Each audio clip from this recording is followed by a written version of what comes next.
Wi-Fi and profit off the radiation. Congregation collecting the people for that Satan. I keeps it blazing, cause I can read between the lines. I ain't blind, we unwind what they're really saying. Genetically modify what you're tasting. Don't need that cottage promise, so now you live up in your mom's basement. Redesign time so your mind is always wasted. Programmed to crave the basics. Keep the beta in stasis. Pay the state, kid. You're in debt for being born. Messengers are more than just the price for being warned. Don't be alarmed, disconnect from their machinations. Stop subscribing to the folly of all nations. Bone breaking ain't the answer, cause they seek the ownership of souls. Spread the seeds and watch them grow. Break the chains of control. Break the chains of control. Sweet, eternal balance of all that is good, true, and beautiful, friends. What's up, Sue Finelli in the house? First person in the chat, woo woo. And to everybody watching out there, I should be able to see all your chats. I'm back on Facebook. They unbanned me, or my jail time was up, or whatever happens. And so this is all good to go. We're all here together. What's up, Rebecca Halaznik? Well, nice to see you here today. Sorry if I butchered your name.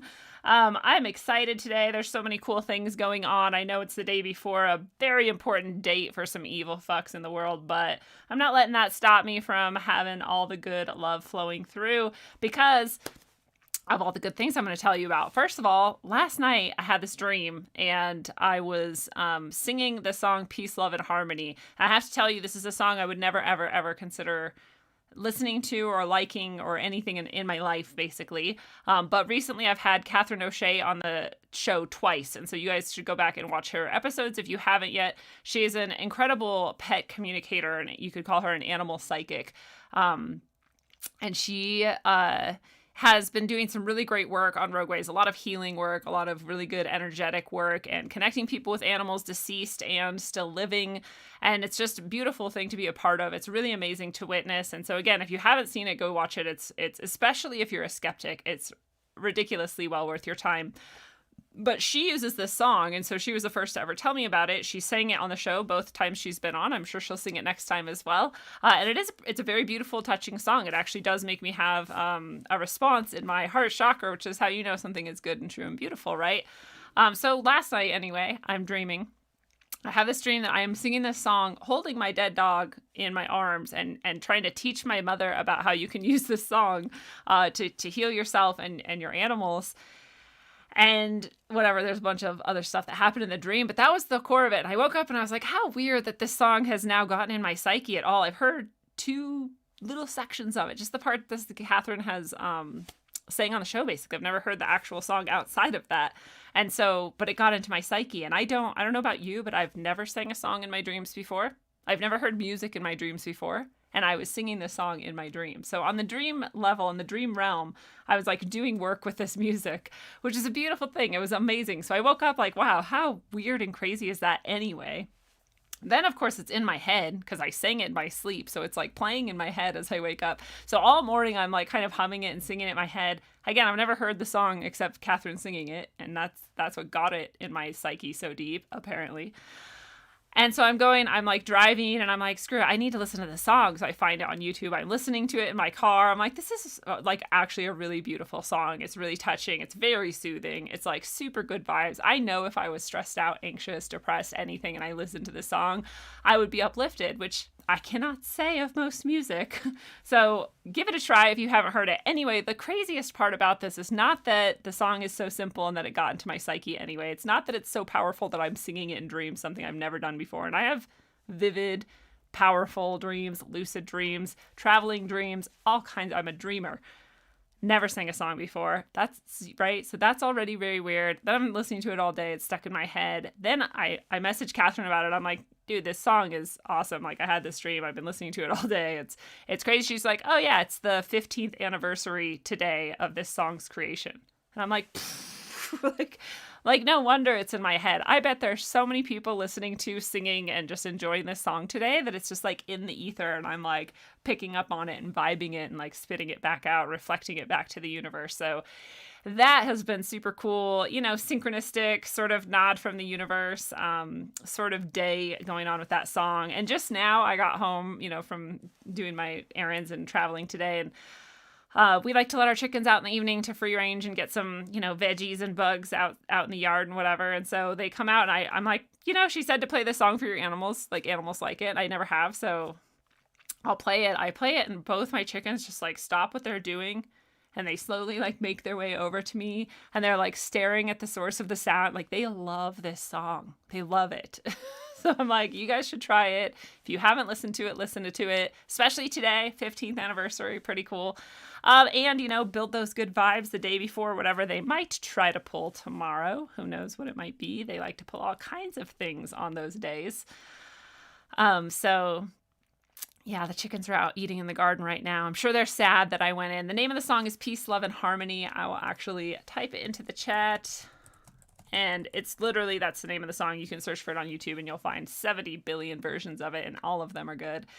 There's one that's like 45 minutes long. It's got like a sun with a purple background. This is the other weird thing that I did not plan that I have to tell you about. But that one's cool because it does it in all these different languages. And so you can listen to it and not really get sick of it because it's like you're learning new languages each time. It's really fun. It's a cool song. Again, I hope you enjoy it as much as I have. And again, it's not a song I would have ever, if somebody would have just played me Peace, Love, and Harmony, I'd be like, oh, yeah, cool song. Like, I would not, I don't know, I don't think, maybe though, like, dude, the vibes, you can't stop the vibes. So, maybe I would have loved it no matter where it came from, but I love it now, and I highly recommend it. Again, especially today on the 15th anniversary. But I'll say what's up to Donovan Kakase. What's up, Donovan? Much love back at you. Check the recording lately. Lacey Mariposa, nice to see you always. I'm so surprised I pronounced Rebecca's name correctly. That is pretty amazing. Thank you. What's up? I think I said hi to Sue. And of course to the digital apparition. That guy's pretty hot. If you didn't know, he does all the music for every episode of Rogue Ways since its inception to this day. What's up, Janet Rock? Why do you think the false flag will happen on September 27th instead of tomorrow or the 18th? Because the 18th was my guess. 27 also equals 9, though. I wonder if that has something to do with it. That's interesting. And yeah, I guess we'll see. I'd love to hear any insight into that. But here's the other thing that was kind of cool. It's just interesting because yesterday I made a new batch of Organite plaques and pendants, and I'm about to show you some, and they're the exact same colors as the color scheme on the Love, Peace, and Harmony song that I've been vibing with all day, that they have as their backdrop on YouTube, and that's purple and yellow. There's like a yellow sunset sinking into this purple sea, I think, if I'm remembering it correctly. Anyway, and these are purple and yellow basically is the main color scheme of the pieces I made yesterday.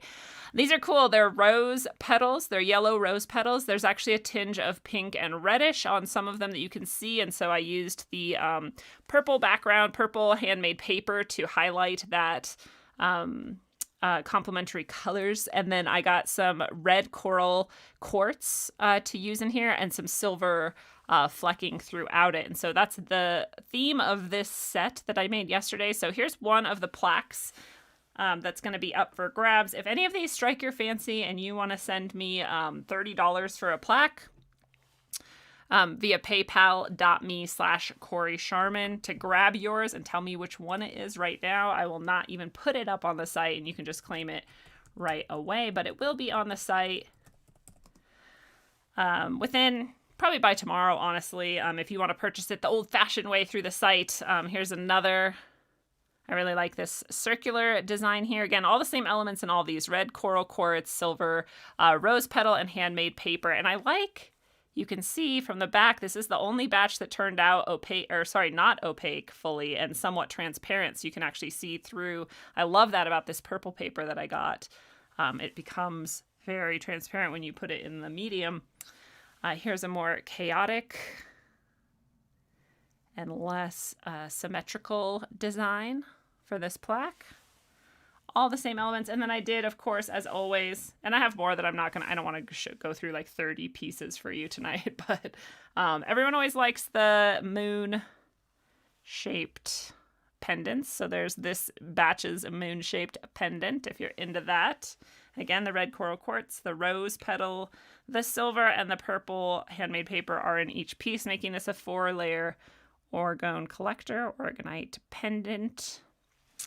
And these are just some of my favorites from the batch, but you'll see all of them on the site, like I said, within a day or two. They're very reflective, so it can be hard to sort of see the details in them until I get the good photographs up. But I just wanted to show them off, and I loved that synchronicity of them being the same colors as the background to the song that I've been listening to all day, just by chance. It's like good, super good vibes in these orgone collectors and orgonite accumulators. They're awesome. So I hope you like those. Again, let me know if you did just send any money, which one to not put up on the site so that I know what you want. What's up, Wisdom Trek? It's nice to see you. Logan Yates is in the house. What's up? Thank you. I like them myself. Let's see. Janet says the September 27th might be the day because Zach Hubbard Gematria says it's a day of atonement. Oh, interesting. Interesting indeed. Perhaps it will be. I just know September has been like the month they've been, telegraphing us about the second wave and like all these different, food shortages and all these different things. And so we're all kind of just expecting those things coming up this month, right? So we'll see what happens. Wisdom Trek says, energetically, the forces are coalescing from a societal standpoint, such I see a river of blood flowing within the next 7 years. 7 years is the tribulation period biblically, if we want to get into that. And if it starts soon, then there you go. Definitely strange energy. I don't know. I've been like on a high basically from all my orgone that's like surrounding me. I seriously need to just start like giving it away or something, because there's a lot of it here. So I still have pieces left from the first batch I did and the second batch I did, and now this batch here is complete. So there's a lot. And that's why I sell it so cheap, because I just love to make it, and I love making these little pretty pieces. And honestly, like, who wouldn't want this hanging from there? Like, these are beautiful. I also have earrings that I haven't shown you yet because I couldn't get them out of their castings yet, but those will be shown off soon as well. And so tonight I wanted to talk about some of the things that are going on recently in the media and pop culture and stuff. And hopefully we can feel energetically balanced and good even through all of this stuff, because we know that they're doing all of these things to manipulate us, and we don't want to give them that energy. Oops. Hopefully that's aligned well here. But as always, I want to direct you to rogueways.org if you want to get deeper into more of the things I offer. All of the orgonite pieces, except those ones I just showed you, are up here in the shop. I've got articles, I've got poetry, I've got random reflections on life. It's all set up in a very easy to navigate way. And I have my connections to all the different things I do. This is really just the hub of all my various projects through this site that I created myself, designed myself, and all the photography is mine. And I like this tarot page because it explains to especially people who are looking into getting tarot readings from me just kind of my thoughts and my background, my deck and how I do it and stuff. And so there's also the pricing here, but you can also buy those things through the shop instead of gifting to the PayPal. I prefer the gifting method. I like to gift back to you. But I get that not everyone is really fully comfortable with that. So you can click on classes and tarot. You can also get rogue merch here. Like I said, the orgonite and some other irreverent merch that's kind of fun. Clothes and different knickknacks and things. But the classes and tarot section is really where you can get some one-on-one classes or time with me. The guidance sessions have been off the hook lately, and so have the 10-card readings. And I just recognize, this energy that we're talking about where people are feeling sort of strange, or like something big is coming, or, like things are just sort of afoot in the world, that's sort of getting to people. And so these can be tools that you can use to navigate these times and stay deeply connected to your soul and your spiritual path, especially. So if you want to come check these things out, these are all available. I totally need to get rid of the sine curve super sale because it's not true anymore, but it will soon be replaced with the Earth, a Trough in Time super sale. This is my new book that has been released within the past, a week or so, couple weeks. I can't remember. The book is awesome. Earth, a Trough in Time. It has 1 5-star rating, and this is from Bonnie, who is a watcher of Rogue Ways, and we have done a tarot reading, but otherwise we're, barely associated, and she had all these wonderful things to say. It really blew me away. It was very nice. It's very nice when people who don't owe you anything and don't need to lie to you tell you really good things about the things you do, because then you have a good idea that it's like actually as good as you think it is. And I do think it's really good. I love this book so much. I want everyone to read it. You can get it on Kindle for pretty cheap, $8.88. You can get it paperback for $22.22. If you're like me and you have an e-reader that can read PDFs and you want to throw me $5 straight up through PayPal, then I will send you the PDF. Or the ebook version. I also have an ebook version that works with most readers as well. So if you want to do that, we can do that. The paperback, I will be getting a shipment of soon, and I will sign it to anyone you want with a special inscription and throw in some stickers for Rogue Ways and a magnet of Rogue Ways and send that off to you. And that will be happening within the next week when I finally get the shipment of books. So stay tuned for that. Check out the book in any way you want. The best way you can support the show is through subscribestar.com/rogue-ways. You can subscribe at the $1, $7, $22, or $55 level, and these each have different perks for you to access various types of content from me and services from me, such as guidance sessions or tarot readings. And so it's just a great way to keep me going and make sure that what you love stays around. And so I'm glad that I get to share this with people, and I'm really glad that people find it valuable enough to share back with me. So, what's up, Motion and Color? Nice to see you. And all the other people who aren't chatting, we love you too. Even if you say nothing at all, that's fine. So I wanted to first talk about this pile of garbage that I'm sure we've all heard of by now. It's somewhat old news, but it's just sort of for some reason hitting, like the mainstream is paying it attention finally. I mean, it's not that old. This only came out within the last month, I want to say. But it's called Cuties. And if you haven't heard of it, you can tell here it's about a collection of 11-year-old girls. They're very young, prepubescent girls. And it might be a cute coming-of-age story, but it happens to be about these girls deciding that they want to dance in a very sexualized way and for adults. And so it's already, like, should be ringing waving red flags and ringing alarm bells for people when children are behaving in a sexual manner, especially in a movie. And there was a very good point that I heard made today that it's, you might be able to make the argument like, okay, some kids just dance in a way that they don't realize is sexual, or like blah, blah, I don't know, whatever you want to say. I guess that could happen. But this is also a movie, let's keep in mind, that is created for adults. So it's not a children's audience that's going to be watching this dancing. It's to be consumed by adults. Who are then going to be watching these girls go through sexual experiences and behave sexually. So that's pretty much pedophilia material, if you ask me. I don't think it's a right-left issue, which is what it's being made into. It's being made into a right-left issue. It's being made into an issue where the left finds it, liberating and empowering somehow for kids to dance sexually. And the right finds it against their Christian values or something. And I'm like, well, I just think it's actually more of like people with morals and people who use the excuse of art to get away with pedophilia. That's what it seems like to me. And we see this over and over and over again throughout history. At the very least, we saw it from the French philosophers and academics, especially throughout like the French Revolution and the 20th century, arguing for basically pedophilia. They're even still today arguing in France about making the age of consent for children very low. I think they're arguing for like 12 or something. Like, it's really disgusting to me. And I think to most adults who value innocence and protecting children from sexual experiences that they don't need to have or be exposed to.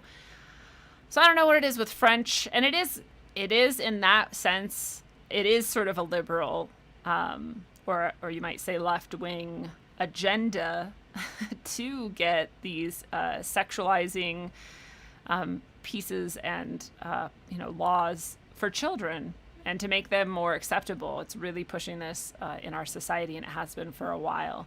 But again, I don't actually see it as, it shouldn't be a left and right thing. It should just be a good person and an immoral person sort of thing. But the movie info, according to Rotten Tomatoes, is that 11-year-old Amy lives with her mom, Miriam, and her younger brother, awaiting her father to rejoin the family from Senegal. Amy is fascinated by disobedient neighbor Angelica's free-spirited dance clique named Cuties, a group that stands in sharp contrast to stoic Miriam's deeply held traditional values. Undeterred by the girls' initial brutal dismissal and eager to escape her family's simmering dysfunction, Amy, through an ignited awareness of her burgeoning femininity, propels the group to enthusiastically embrace an increasingly sensual dance routine, sparking the girls' hope to twerk their way to stardom at some event. Local dance contest. They say it's a comedy and a drama. I think it's like just bordering on softcore child porn.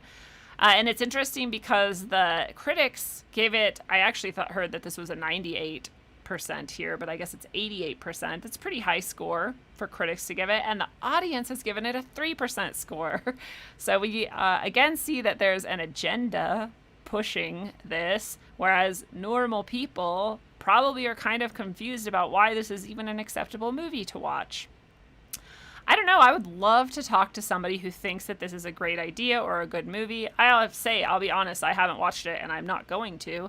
But I can just see, based on the content of it, what is wrong with it.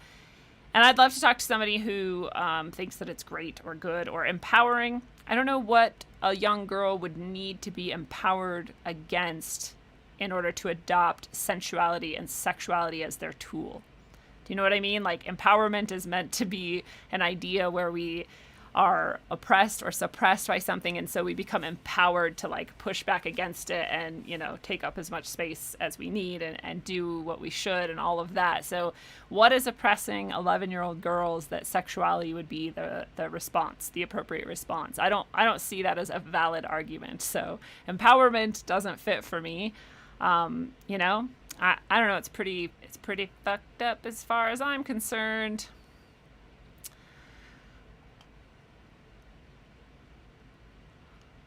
Let's see. What's up, Jeff Green? Nice to see you tonight. Yeah, it's pretty sickening. Joseph Cray asks a great question. Has anyone seen it? I'd love to talk to somebody who has. Mahadharma Paula, what's up? Nice to see you as always. He says, I always love how they correlate femininity with sexualized acts and not things like learning science and spiritual traditions in which they mature. Excellent point, Alan. Excellent point. Why do these, again, just like I was just saying about, like, why is sexuality the empowering thing? Why isn't the empowering thing learning? Why isn't it science? Why isn't it running? Why isn't it anything that's really great for you? You know, why is it sexual dancing? Even if it was dancing, why isn't it like ballet or something? Like, or even if it's something like not less traditional, but just not sexualized. Like, why does it have to be sex? Yes, Joseph, I am absolutely not judging it by its cover, but I'm judging it by its content as it's described by the creators. So yes, somewhat. I mean, if I was judging it by its cover, I'd be judging it by this picture or the one that I'll try to find that got Netflix so much heat, which is even more blatantly sexual. Oh my God, did they scrub it? Ah.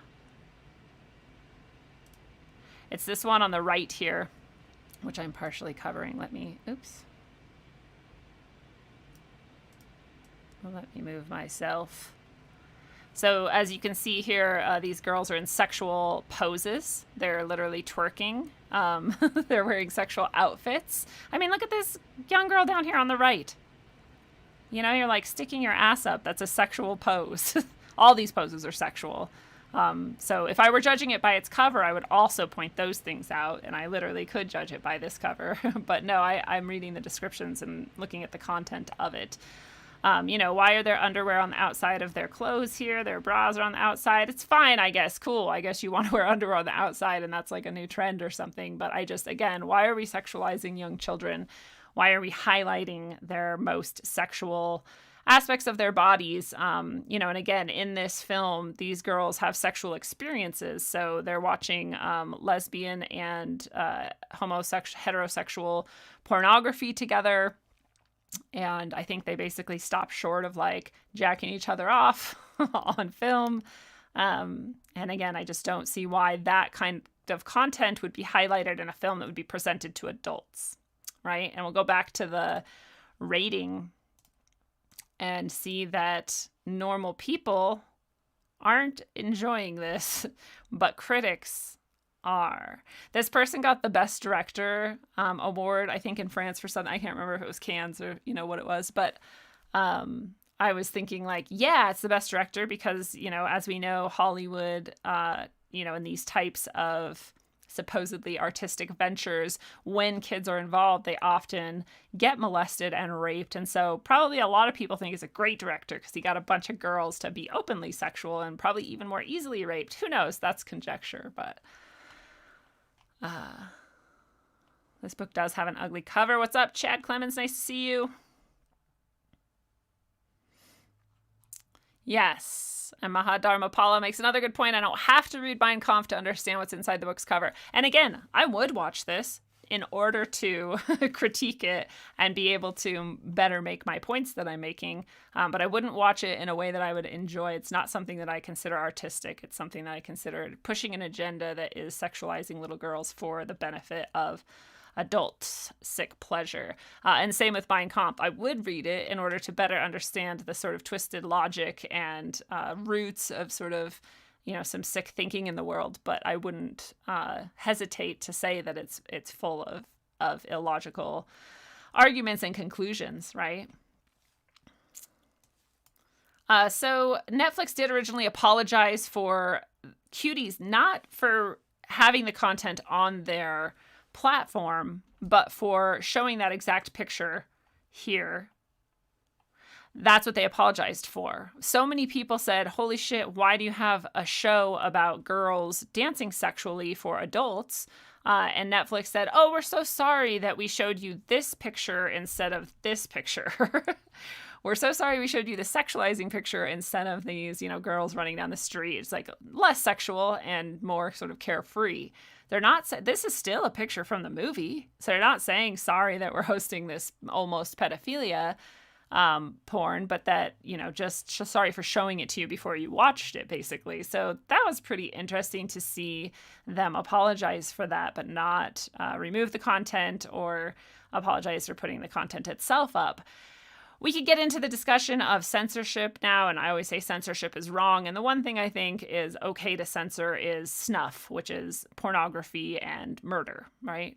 Those things don't need to be shown to anyone at any point in time, as far as I'm concerned. It's totally okay to censor those things or to make it really hard to access them at the very least so that people who do are doing it with full intent and knowledge. And so I do think it's okay to censor things that promote or normalize pedophilia.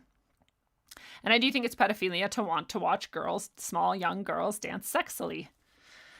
It's my same argument against allowing children to be drag queens, because drag performances have never been, ever, not sexual. They've always been overtly sexual, openly sexual, intentionally sexual. And so allowing children to participate in that, I think, is a sick choice. Let them dance, let them, put on any clothes they want and have fun with it. But to go perform for adults as a drag queen and a child is sickening. It's sexual and it's sickening. Now Netflix is facing this cancel Netflix hashtag campaign on Twitter or whatever. And apparently a lot of people have actually canceled their Netflix over this because they refuse to take down Cuties. And because it sexualizes young girls. That's the claim made by me and others who are behind this movement. I'm not behind this movement. I did do one hashtag today just to support it because I think it's a decent, worthwhile thing. And it's super easy to make a hashtag. So it was the #1 trending topic on Twitter in yesterday, Thursday, on September 9th. And I think it's still going pretty strong today. There's a petition on change.org, which we could argue about the efficacy of, but it's just at least cool to see that enough people are noticing this, that, again, Variety and other mainstream sources have to cover it. And, of course, not everybody agrees that it is sexual or wrong to have this movie, obviously, and it has become a sort of right and left talking point. So the left are defending it, and and the right are attacking it. Of course, again, just like Netflix apologized just for the picture they used to market it, this article is also focusing on this. Thanks to a major marketing mistake, this award-winning French movie has been accused of sexualizing girls. It's actually a sensitive portrait of growing pains that deserves to be seen. Again, if you were making a movie for children to highlight the growing pains that we all go through, to highlight that time in your life, and it is maybe about this age for most cultures, where you come up against the realization that like sex exists and that you might be asked to be sexual someday, or that you might like have to be or want to be, and it's all like, well, what the hell, and your body's changing and hormones, and like, if we were making movies just about that, we wouldn't present it in a way where kids are performing sexually for adults. You could do all that same sensitive portrait content without the sexualization and without the performing for adults part. And that's what people are focused on. But they're making it seem like we're just too culturally illiterate to understand the nuance of the film. And it's like, that's the argument of every piece of pedophilia art that exists in the world.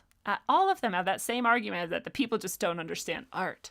It's like, no, you want to fuck kids and you're sexualizing children. But, this is how it's going to be presented by the mainstream, because, again, they're the same people who have this agenda of promoting. Oh, have I been covering this number every time I've been circling it? Maybe I should stay on the left here. This agenda of promoting this 88% agenda compared to the normal people watching is at 3%, and the mainstream, Rolling Stone, and all these people, they are behind the same agenda. We've seen it over decades and decades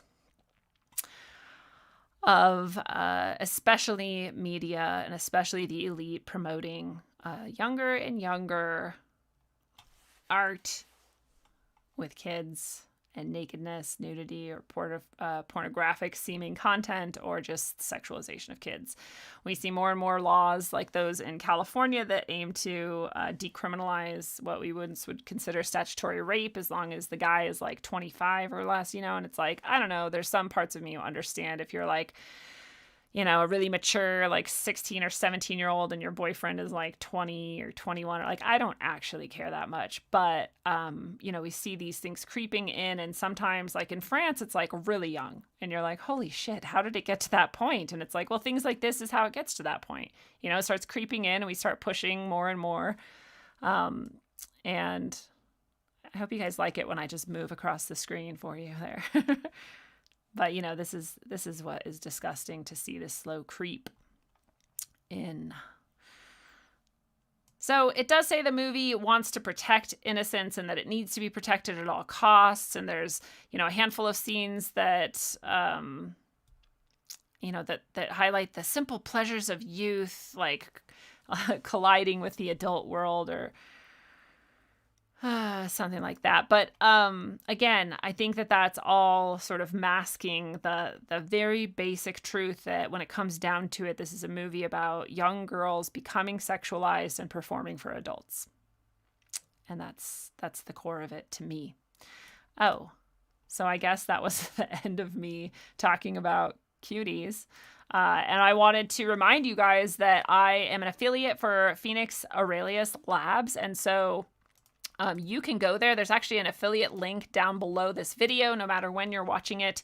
And you can click on that link and go to Phoenix Aurelius's labs. You can buy all sorts of things. He's got spagyric remedies. He's always got some that are already on sale if they're the most recent batch or the first time he's created them, as sort of like a gift back to people. And then he's got all kinds of, I really love the liposomal vitamin C. I get that over and over again. I really love the little sort of tinctures that he has that you just do like a couple drops on your tongue every day. He has the best products, and they're all handcrafted and wild crafted and small batch, and just, he does it all himself. All of the contents that he uses, or almost all of them, are from his farm and his surrounding area. So really, really cool organic alchemical creations and classes. He also teaches classes, and sometimes those can be, hundreds of dollars. But anybody who uses the code Going Rogue, no spaces, make sure you spell rogue correctly, Going Rogue, you get 15% off everything, no matter how much it is. The highest, like site-wide, everything you buy is 15% off. And so I just want to remind people of that availability. The link is going to be there for everyone, but you have to actually watch the show and, hear the code in order to know that you can get that 15% off. So we're really, really lucky to have that. It's such a generous offer to listeners of Rogue Ways, and we all appreciate Phoenix Aurelia so much for doing that. So go check it out, and if you are in the future going to buy things from the lab, please remember this code and this affiliate link so that you can get those deals. And I really appreciate that support as well. It's nice to get a little kickback there. So thank you. Don't forget Phoenix Aurelius Labs. So I love this meme as we transition into talking from pedophilia to wildfires. And I do think they're connected. So we'll get to that. But I want to go back and check in with the chat.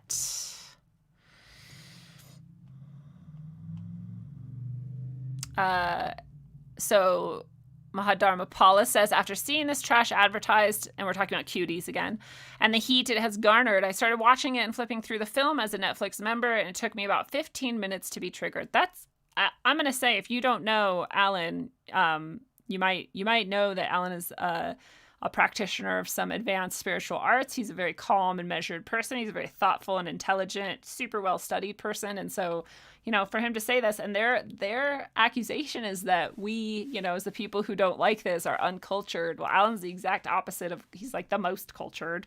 And so for him to get triggered by that, I think is saying a lot. And also, as he points out, he was a pedophile victim himself.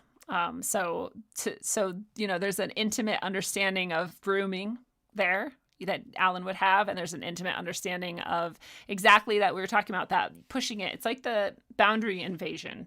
But instead of being directed at like one or a few kids, this boundary invasion is directed at all of society. They're like, oh yeah, this film is totally normal. Get over it. You're not cultured. You don't like art if you don't like this film. And it's like, no, we don't like pedophilia, but we're being groomed to accept it more and more in all sorts of ways in our society.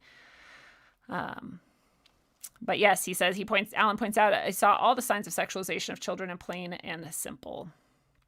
Ooh, as a psychologist, which he also is, he's a very accomplished man. He's been on the show many times. If you want to go watch any of those episodes, they're fantastic. Alan Sisko, amazing human being and teacher.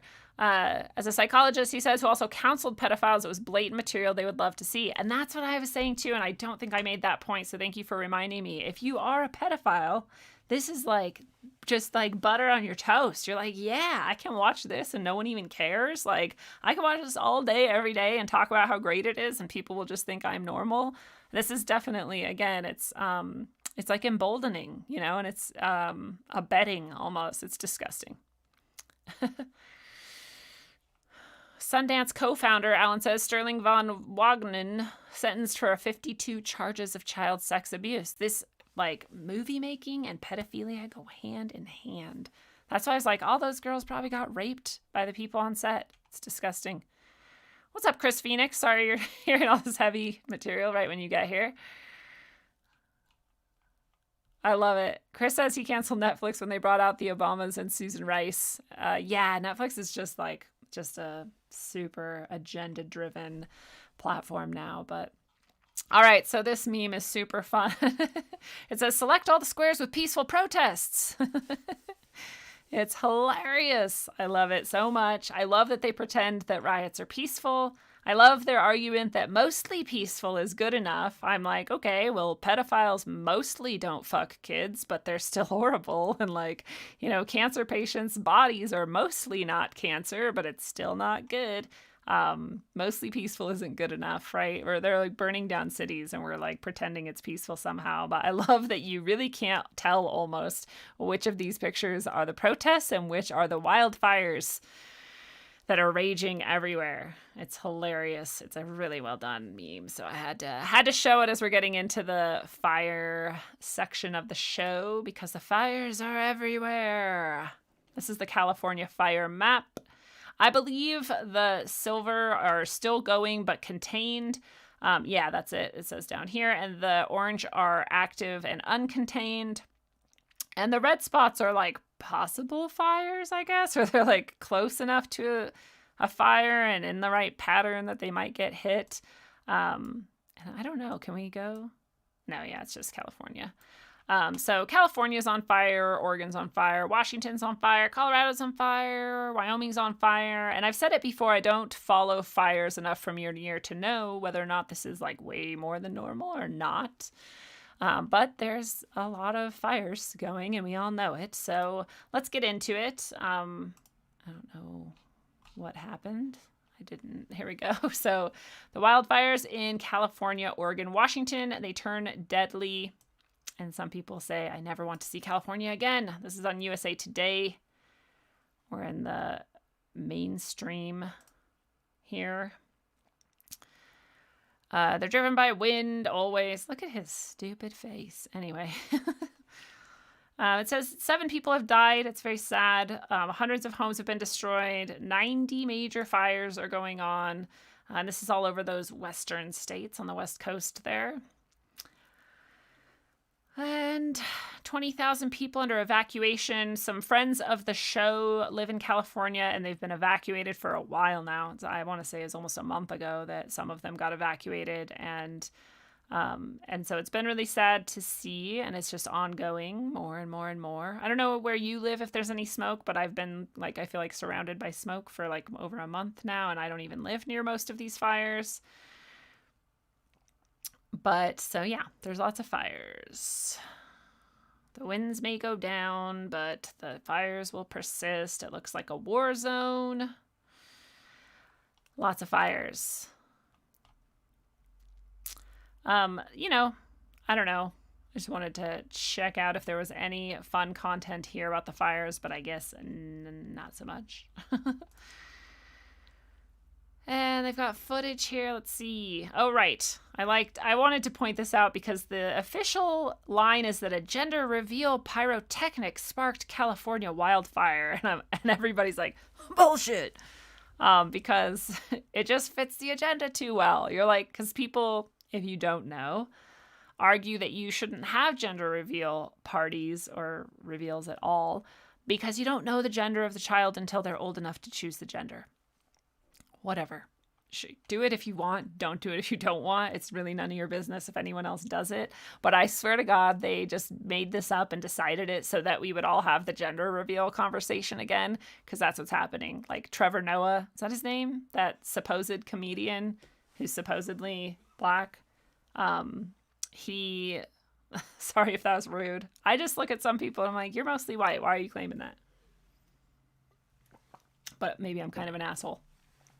Anyway, he had this whole thing about gender reveals and how you can't know, and he thought it was funny and it wasn't funny, and I don't know. There's just like all the mainstream is now talking about gender reveal again. So did a gender reveal pyrotechnic spark the fire? Maybe, probably not. I don't know how you would know technically like what actually started it out of the millions of possible fire starting events that could happen, but that's their line and they're sticking to it. So we have even more chance to criticize people who believe in like sex instead of gender or whatever. Hopefully this will show. It's somewhat clear. I don't know why it's showing up like this, but okay. So this is a collection, we're looking at these fires.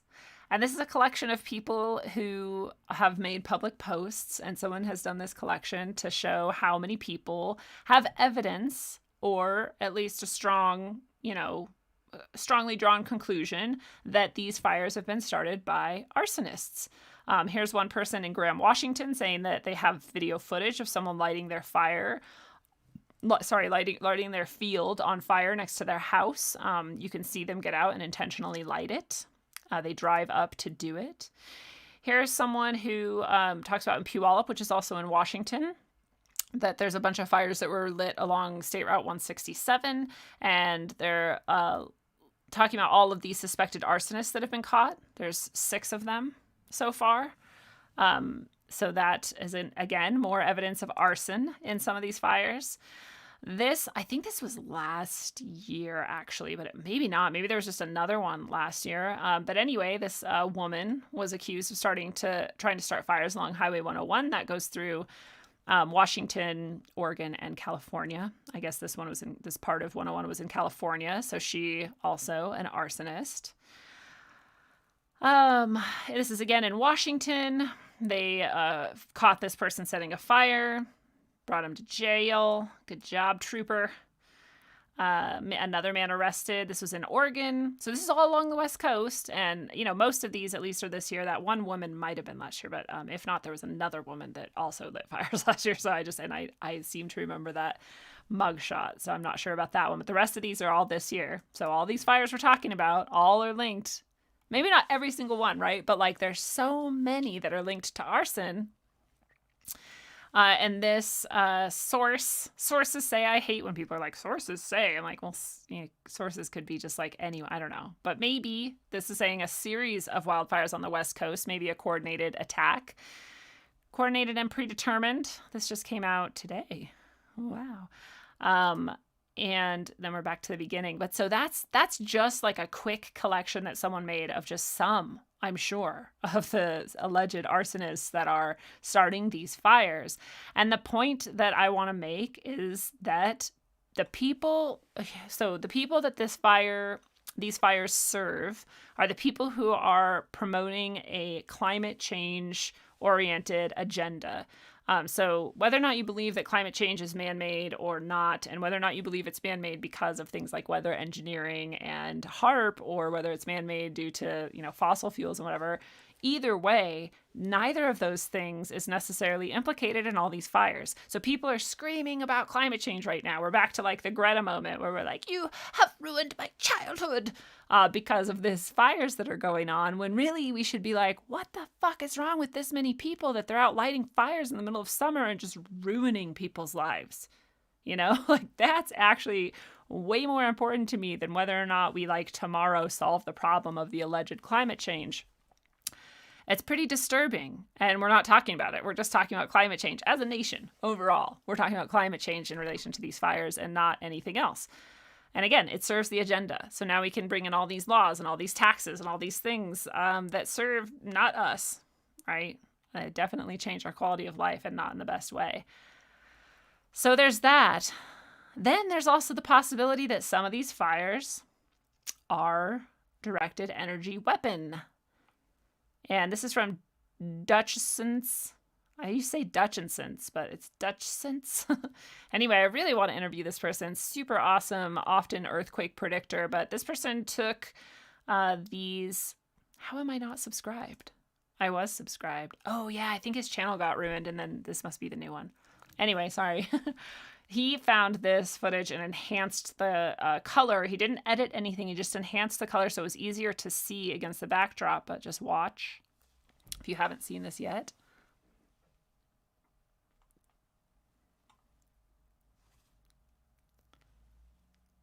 So you'll see some fires kind of burning and changing and raging and then dimming. And then, oop, did you see it? You may not have seen it. There's a line that comes right there. And then another again. And as it goes, this fire intensifies.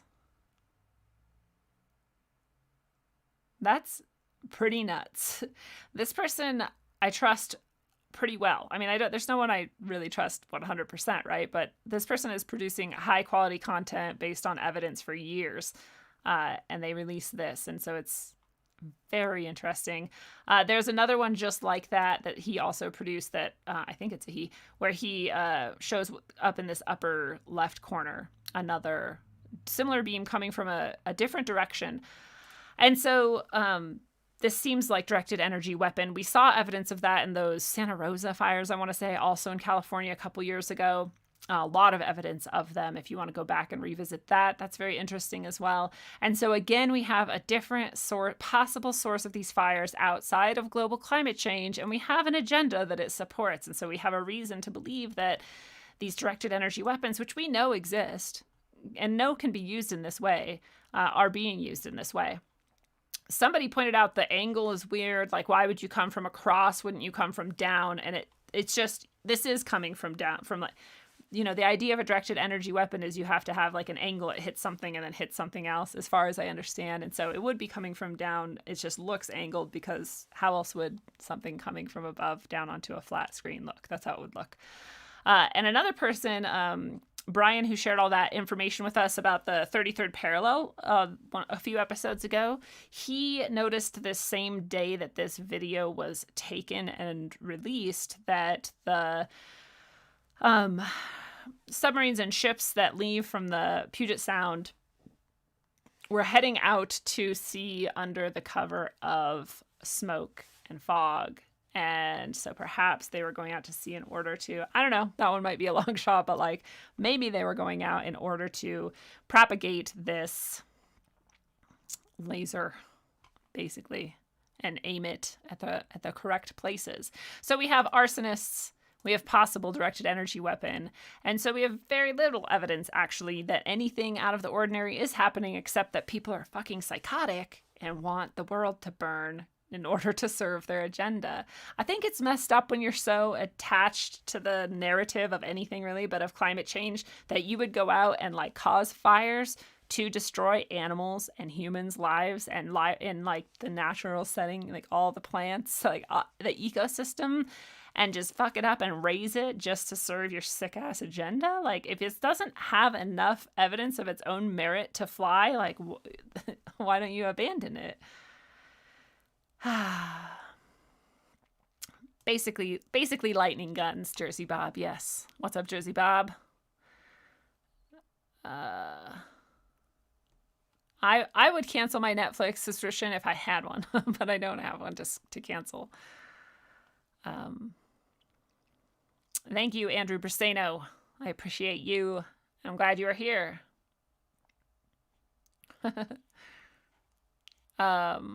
Thank you. I'm a lovable, insightful asshole. I'll take it. I definitely can be an asshole. I apologize ahead of time and retroactively. Yeah, Alan McDonald, nice to see you. Welcome. And Alan asked a great question. Why isn't Canada being zapped right now? He says, we were for the last few years in BC, but not the last 2 summers. What did we do right or wrong? Yeah, that's interesting. Actually, 2 summers ago, I was living in the Northwest, and the smoke from the Canada BC fires was like overwhelming. Like I was super claustrophobic for the first time in my life because it was so thick and so disgusting. So I can't imagine what it was like being even closer to it. But yeah, that is interesting. You guys have been spared. What did you do right or wrong? I don't know. Maybe I don't know. Maybe they want your guys' timber industry to stay strong, and so they're leaving you all your goods. I have no idea. It's a great question. Gosu Necro. You can have a laser that starts a fire that fits in your hand. That's absolutely true as well. Those, and you could do that from anywhere. You could be driving by and do it. Good point. Yes. So then I wanted to talk about this anomaly that has been spotted over, was it Mexico? I wasn't sure. Central America, at least. Here's a little image of it. I think we'll get to another one. It was on September 1st. Meteorological radars detected a huge donut-shaped object. And just look at the structure of it. I'm like, I don't know, this could be a hoax that is perpetrated by the people who run the radar in order to make us believe that this, whatever this is happening.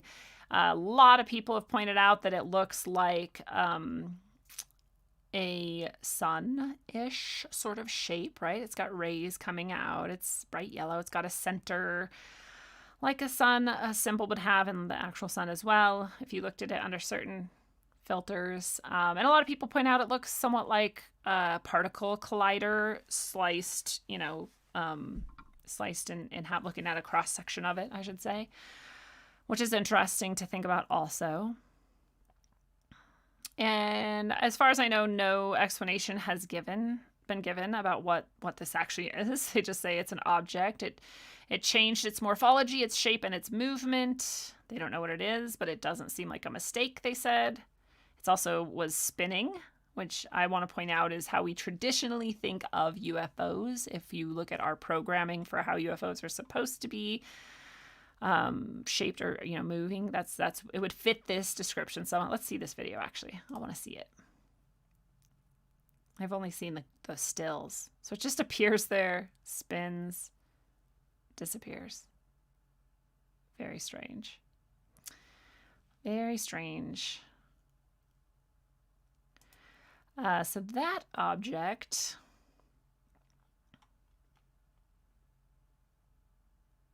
Oh, I guess since this website that is the source of the radar imagery, they delete their records every 12 hours.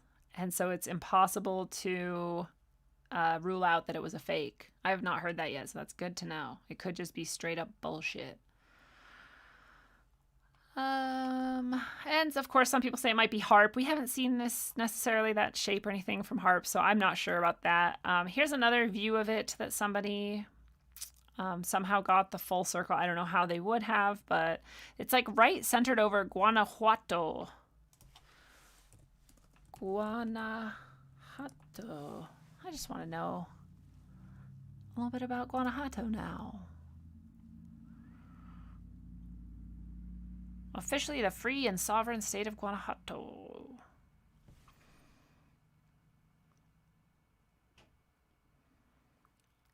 Nothing's popping out at me. Ooh, is it on any cool parallels? Where is that part? 21 and 101? I don't know. So that's Guanajuato. There's one more picture of it. And again, who knows what it is? And this one, again, it's like spinning a little bit. Again, like we've been prepped for. We've been prepped for alien invasion. We've been prepped to understand what the shape might be. And there it is. At the same time, this random person, who I don't know personally, but someone shared this image somewhere where I obtained it, said that this is what it looked like from the ground in Guanajuato. So there's a little bit more evidence that that was actually an occurrence, or something appeared there, whatever it was, some phenomenon appeared there, and that it was detectable by the human eye and the cameras. So there's a little bit more, again, that it's not a hoax of this windy Czech site. But, whoops. And so they're saying this is the first massive one, as in this is the first massive UFO or spaceship in Guanajuato. So there's a tradition that people believe they're seeing a UFO. I'm not saying, if you don't know me, what I mean is like, this is what people think they're seeing. They're seeing something and they think it's UFOs. I'm just saying we don't know for sure what it is. They're definitely seeing something. I have seen things. I know that they exist. I'm just not ready to say that they're alien spaceships from another planet or anything else. I'm much more inclined to think they're spiritual entities that can shapeshift and make things appear as they want them to appear. And they would look very solid, even though they are not necessarily. That's my end takeaway from this. But yeah, it does look like a massive spaceship hovering there. And it is right in the same place where that thing happened on the same day at the same time. So there's more evidence that this actually happened. Still could be a coordinated hoax. We always have that in our mind. But it's very, very interesting, at least, especially as we think about whether or not they're gearing towards, they're gearing towards all these things, right? They're gearing more and more towards pushing pedophilia on us. They're gearing more and more towards just burning the fucking world down in all sorts of ways in order to restructure it and in order to program us to accept the changes that they want to give to us and to create in society. And then they also, for a very long time, have been prepping us for this alien invasion, which I've always said, be ready to remember that the fake alien invasion is fake. And so this again might be the start of that. It's catching a lot of attention. They release more and more like UFO videos from the government and whatever. And so it's just they're creeping this one up on us as well. It doesn't go away. They're just pushing it more and more. I just liked this meme again, so I had to share it. This was again from Brian, shared it, and it says, wait, it's cymatics all the way down? Always has been. And I just love thinking about this image of this object and the cymatic energy of it and what it might mean. And again, to me, it looks very similar to the black sun symbol. It's sort of spinning. It's got the radiating spokes coming out through 3 concentric circles. It's very interestingly similar. Very interestingly similar. Also, just the orange, the sort of fire nebulous sort of aura around it, also often depicted when people are doing artistic portrayals of the black sun. Alan, if you're still out there watching, if you want to throw in anything that I'm not clear about on the Black Sun, because I am not an expert on the Black Sun, I just know that it is a symbol used in Nazi occultism, and therefore much more ancient traditions likely used it for something much more positive, because that's what we see with the swastika, and I'm guessing this too. So, but it is interesting nonetheless that that symbol might be being aligned with whatever magic ritual, whatever paradigm they're trying to instill in us with this anomalous phenomenon, allegedly. So the Black Sun is a cymatic symbol. Also, perhaps, is interesting to think about. But at the very least, it was a symbol loved by esoteric Nazis, which is what they were. They were very esoteric. It's interesting because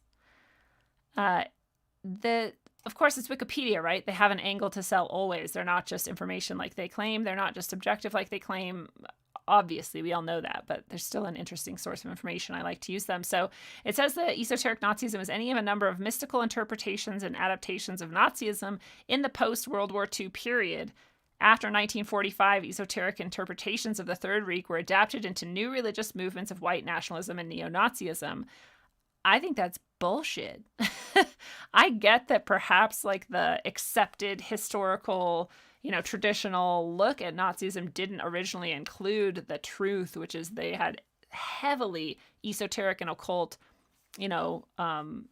roots, heavily in all sorts of ways. It's documented. So they're just, I think, trying to sort of discredit it so you don't look into it. And the only thing I can really think of in that is that, what their agenda would be in that is just sort of discounting anything that aligns the far left or National Socialism with the occult or esotericism, because they want people to associate esotericism and occultism with a positive light, I think. I think a lot of what they're pushing is to accept their sort of dark magic, black magic, and occult esoteric traditions. And as a tarot reader, I want people to know that I say that in the most open-minded way possible. I just know that anything can be used in a dark and light way, and that they use these things in a very dark way.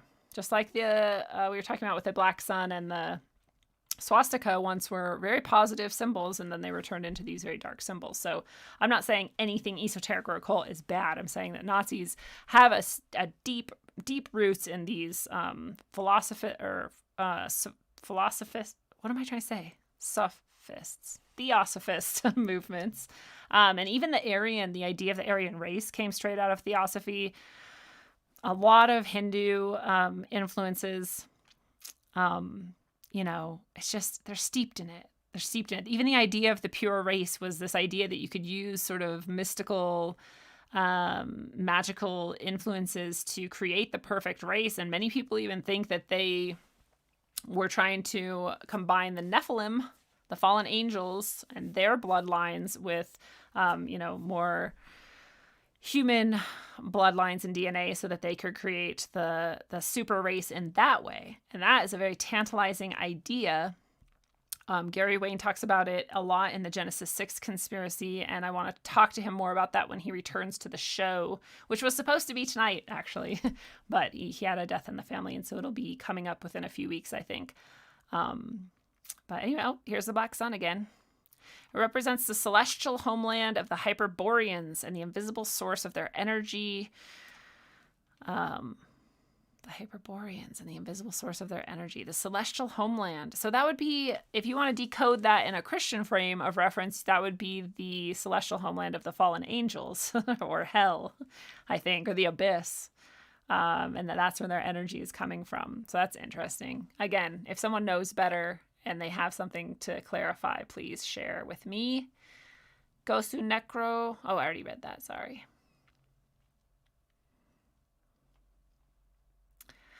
Good point, Jersey Bob. Going back to the anomalous disturbance, he points out this could be a sonic sort of event, like a sonic wavelength that we're seeing the evidence of. So it's sort of like HARP, right? It could be that for sure.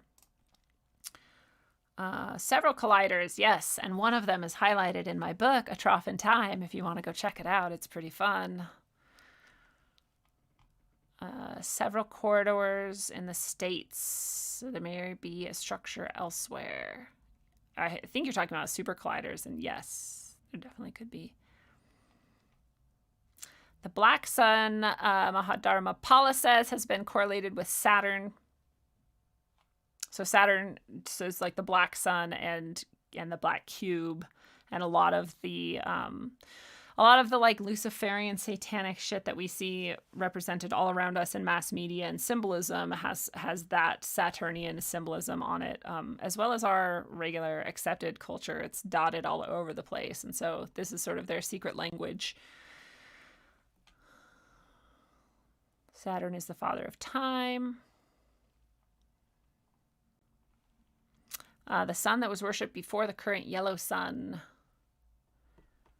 And that's all wrapped up in this too. Yeah, there's this idea that like Saturn used to be the sun and something happened and it was displaced by the current sun. And this is aligned with that sort of Gnostic idea that Jehovah is actually a false god who came in and is sort of the imposter of the real God. And that's why this worship of the black sun is actually supposed to be of the true God. And it's a very Gnostic doctrine that Satan is actually the real God. Am I right? I think that part could be wrong, but it's at least the demiurge is Jehovah, and the current God and the real God is, I guess, Saturnian. So it's also interesting that it's caught up in that as well. I just find all these ties towards all of these hidden hands and secret societies and, you know, theosophists and sort of hidden occultist and elitist Nazism and other things like they all have these tendrils of being like anti-Christian. It's very interesting to me. Esoteric Nazism. I don't even know why this is a different article. It's the same thing. So, shut up. Non-con streamist says, have you ever heard of the Great Beaver Drop of 1948? Beavers were thrown out of planes in boxes attached to parachutes. Shut up. You're a liar. I think you're a liar, sir. Whoa, right now there's 3 out of 3 channels running with 33 viewers. 33.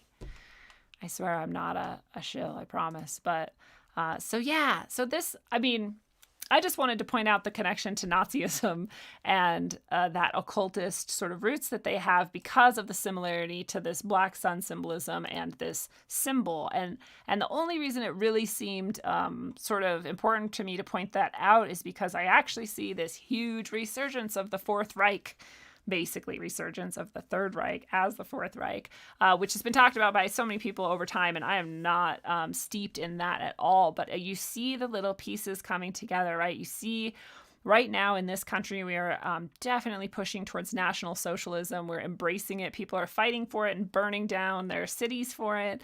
They're acting like if you don't agree with it, you're evil. So anything not radically left and for National Socialism is regarded as just evil, without any investigation. It's just, you're just an evil, bad person if you're not for this, because they've painted it as racism to be against it. If you're not a National Socialist right now, you're a racist. People will say this. You can go out and present any argument that's against the mainstream, and the mainstream right now is highly radicalized left. And if you present anything that's against it, they say that you're a Donald Trump supporting racist bigot who's uncultured and, all of these things, when you're really like, well, I just don't like pedophilia. I don't like the slippery slope towards embracing it. I don't love that we're ignoring arson and pretending that it could only possibly be global climate change. And global climate change is another vehicle under which they're ushering in National Socialism and all of these very, very communist and socialist changes to the structure of our society, and all of these laws that are very repressive, actually. And again, it's being championed as this positive, enlightened thing. And if you're anywhere outside of that machine pushing on through, then you're backwards and you're ancient and you're probably a stupid Christian and you're definitely a bigot and you're probably white. Being white is horrible right now, so you fucking white person. And this is all being pushed, and it's all being pushed, just as it always has been, towards this point, towards Agenda 21, towards full control, no freedom, for the sake of health and safety and racial equality and gender equality and sexual liberation and all these things that sound so good. And it's always been being pushed that way through a lot of symbolism, a lot of secret society, occult bullshit, and not in line with the general populace. When you really look at it, when you can really get like the data, again, you have this 88% of people who are pushing the agenda and the controllers saying, yeah, this is great. And then regular people being like, what? No. And then, it's not always that lopsided, but it's definitely often pretty lopsided, at least that's how it is. So I just see that. I just see it all lining up. The world is burning down to make way for this brave new communist utopia. And if you are not behind it, then you are an evil, wicked part of the past. You're holding people back, man. You want the world to die. You hate Black people. You hate women. It's just like Alan said earlier, like, I hate this argument. It's so stupid to think that if women aren't just like throwing their vaginas everywhere, they're somehow not empowered. I'm like, how is it empowering to just like have sex with anything that moves? Like, that's not power. That's actually a giving up of your power. But yeah, the black sun is real. It is real. I'm not saying it's not real at all. I think you're absolutely right. Whether or not it was the real sun or not, that's its own question. Whether or not it represents something good, true, and beautiful, or something evil, distorted, and, a lie is another question. I'm not sure. I'm sure I'm on the side of things that feel really good in my heart. And this doesn't to me. So I don't know. I'm speaking somewhat from ignorance about that black hole sun, but I'm open-minded to learn more about it. Let's see. Have you seen the story of BLM leaders calling on dead spirits to aid them? No, that's wild.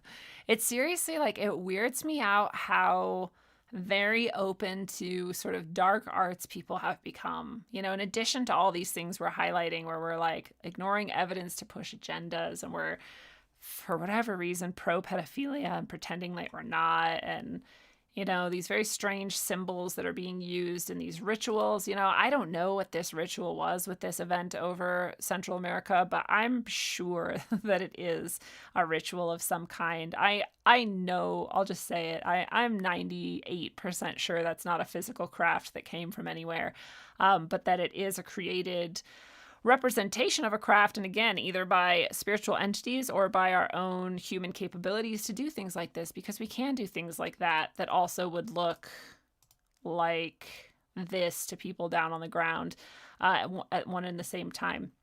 And either way, it's to mislead people, and it's using symbolism for a reason. It's using the power of symbols and our mind's attachment to them for a reason. And all of it is heading towards the same dark end, as far as I can see. These people are aligned in one goal, and it is the complete control and subversion of humanity. And that is my take on it.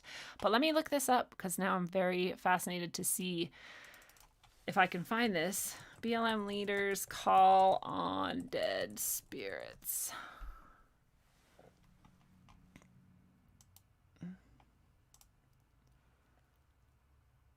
So we'll say this is from Christian Post, obviously very biased, but nothing we've looked at today is not biased. So I don't mind looking at biased content as long as we know it's biased. Let's see. Is it true that leaders of the BLM movement, including the co-founders, are calling on the spirits of the dead, that they claim to receive spiritual powers from the deceased, that they talk with these spirits and even give them names? The answer to all these questions is yes. This is now an open secret. Really? Unless you think this type of spirituality is exceedingly rare, I remind you that in October 2019, the New York Times ran a story titled, "When Did Everybody Become a Witch?" The article claimed that we have reached peak witch, noting that real witches are roaming among us and they're seemingly everywhere. It's true. I've made this argument myself.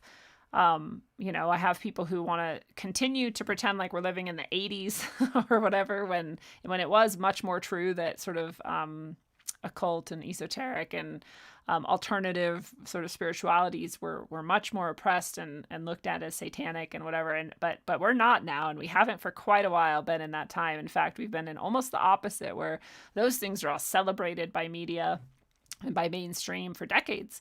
You know, being a witch is rad, and it has been at least since the 90s.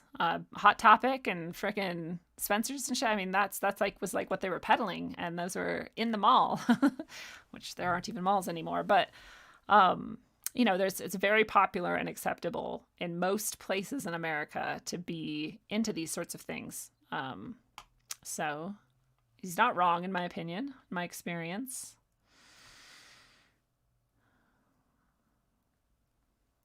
He's talking about Jezebelic influence. Okay. As the co-founders are all radical feminists, with 2 of the 3 identifying as queer.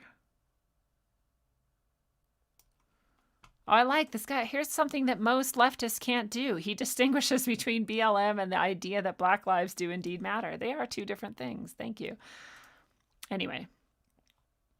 Okay, so the open, unapologetic statements of 2 key BLM leaders. I'm speaking about BLM co-founder Patrice Cullors and Professor Melina Abdullah, chair of the Department of Pan-African Studies at California State University, Los Angeles. Of course, she's a professor of Pan-African Studies. And a co-founder of the Los Angeles chapter of Black Lives Matter. Their relevant video discussion on Facebook was posted on June 13th. But even before that, on June 9th, Heba Farag posted an article on the Berkeley Center website titled "The Fight for Black Lives as a Spiritual Movement." I want to watch this video on Facebook in a moment, but Farag explained how Professor Abdullah met with BLM group in front of the house of Los Angeles Mayor Eric Garcetti. She had led the group in a ritual, the reciting of names of those taken by the state violence before their time, ancestors now being called back to animate their own justice. I don't know if that's a ritual, if they're just like listing people who've been murdered and happen to be of color. Oh, wait, maybe it is a ritual. As each name is recited, Dr. Abdullah poured libations on the ground as the group of over 100 chanted Ase, maybe? A Yoruba term often used by practitioners of Ifa, a faith and divination system that originated in West Africa. In return, this ritual, Dr. Abdullah explained, is a form of worship. Oh, well, so they're openly saying it's a ritual and worship. So there we go, in their own words.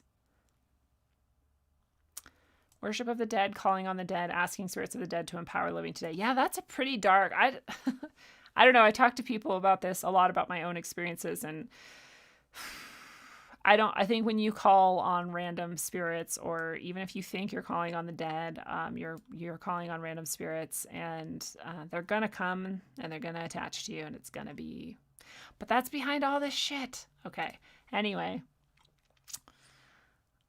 discussed it openly on the Facebook video. Wow. In the video, Professor Abdullah stated that we become very intimate with the spirits that we call on regularly. Oh, I wonder if you guys could even hear that video I played before. Oh, I don't think I had any audio anyway. But if I play this one, you'll be able to hear it because I just turned on the audio. Don't worry. I got you.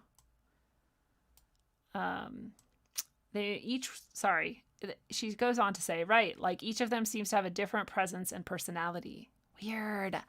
You know, I laugh a lot with Waukesha, you know, and I didn't meet her in body. Right. I met her through this work. Yeah, wow.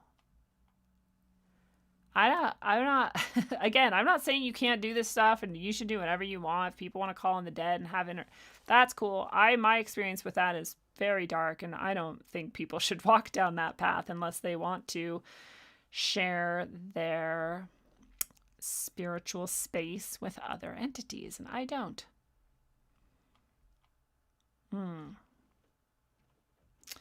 Yeah, and it's cool, like, the thing she's saying, like, the fight to save your life is a spiritual fight. Sure. But, like, again, you don't have to call on dead people and dead spirits or any spirits to do that. Let's see what this video goes. This is very interesting. Thank you for sharing this with us, Drunken Fool. How long is this? Oh, I can't find it. It's like 50 minutes long. Anyway, if you want to check this out, I'll throw the link over here. But otherwise I'm gonna get out of there. That's pretty weird. Pretty weird. Was there anything else back here? BLM later. Same site, same Christian point of view, same bias. They're saying they practice witchcraft. It's an interesting look. But again, when the people who mostly support Black Lives Matter as a political movement are going to be fully embracing of this, because of the diversity points they get to do so. And again, I don't care if people do this or don't do this with their own life. You should do whatever you want with your own spiritual world. But I myself would not recommend it. And I myself would not do it. But it's interesting because if you don't understand that Black Lives Matter is a Marxist movement, then you don't understand that eventually even that form of spiritual practice would be literally oppressed and stamped out of existence, because under Marxism, you're not allowed to have spiritual belief or movements. It's a very materialist. You have to be materialist. They literally would have pogroms to get rid of any religion and any spirituality, all to re-educate you into materialism, because that's what's practical and that's what's working class and that's what resists the opiate of the masses and all of that stuff. So they have their reasoning behind it, and it's an open and known aspect of Marxism and communism in general that's part of that culture. So even what they're doing there is going to be targeted eventually for destruction. So it's an interesting thing to align with that push. But people aren't that smart. And most people who are behind this and aligned with this movement have no idea that it's Marxist. They have no idea. And if you tell them, they'll say, well, that's just what the media says. And it's like, okay, the leaders are all Marxist on their own website. If they don't still have it said... and I want to find it now to see if it's still there or not. But they listed their... Why are they checking my browser? They listed their asks, their demands, I should say. Where would I even find it now? The site has changed so much this year. But they had their list of all these demands they had for society, and it was literally just like a shopping list for Marxists. It was just like one and the same. If you would have seen the list of things that I agitated for when I was a Marxist, it would have been exactly the same things. Anyways, it was like the appropriation of wealth, the redistribution of wealth, and under various forms and guises. It was the destruction of the family unit, which they're still calling for. Apparently the family unit is white, so you have to get rid of it. But Marxists also call for the destruction of the family, and that's because families are a bourgeoisie creation to keep people oppressed somehow. It's really fucked up. You're like, I like families actually, but okay. I guess it's white and we should destroy it, right? But I don't know where that would be now. Maybe it's under resources. COVID-19.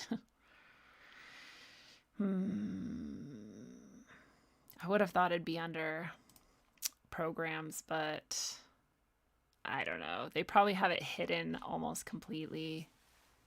I don't know where it would be now. What we believe. Well, maybe I'll try to find it again and bring it in another episode, but it was there. It was open. They called for people to give up their homes and give it to Black people, literally. It was just very interesting. But anyways, like I said, it is a Marxist organization, but people don't know that. They deny it. Even though it's weird that they're openly fighting for a communist/socialist future and a Marxist future, but they also have to pretend like they don't like Marxism, because they know that if enough people realize that that's what they're after, that they would stop supporting them so much. But anyways, I don't know what just happened to my hair. I'm scared, guys. I'm scared. I'm not scared. I just hope my hair doesn't look crazy. But yeah, anyway, Black Lives Matter is crazy. And now they're calling on spirits and dead people to help power their movement.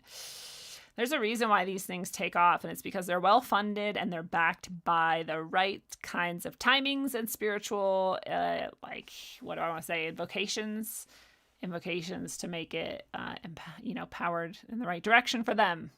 The right symbols and invocations and timings to power it in the right direction for them.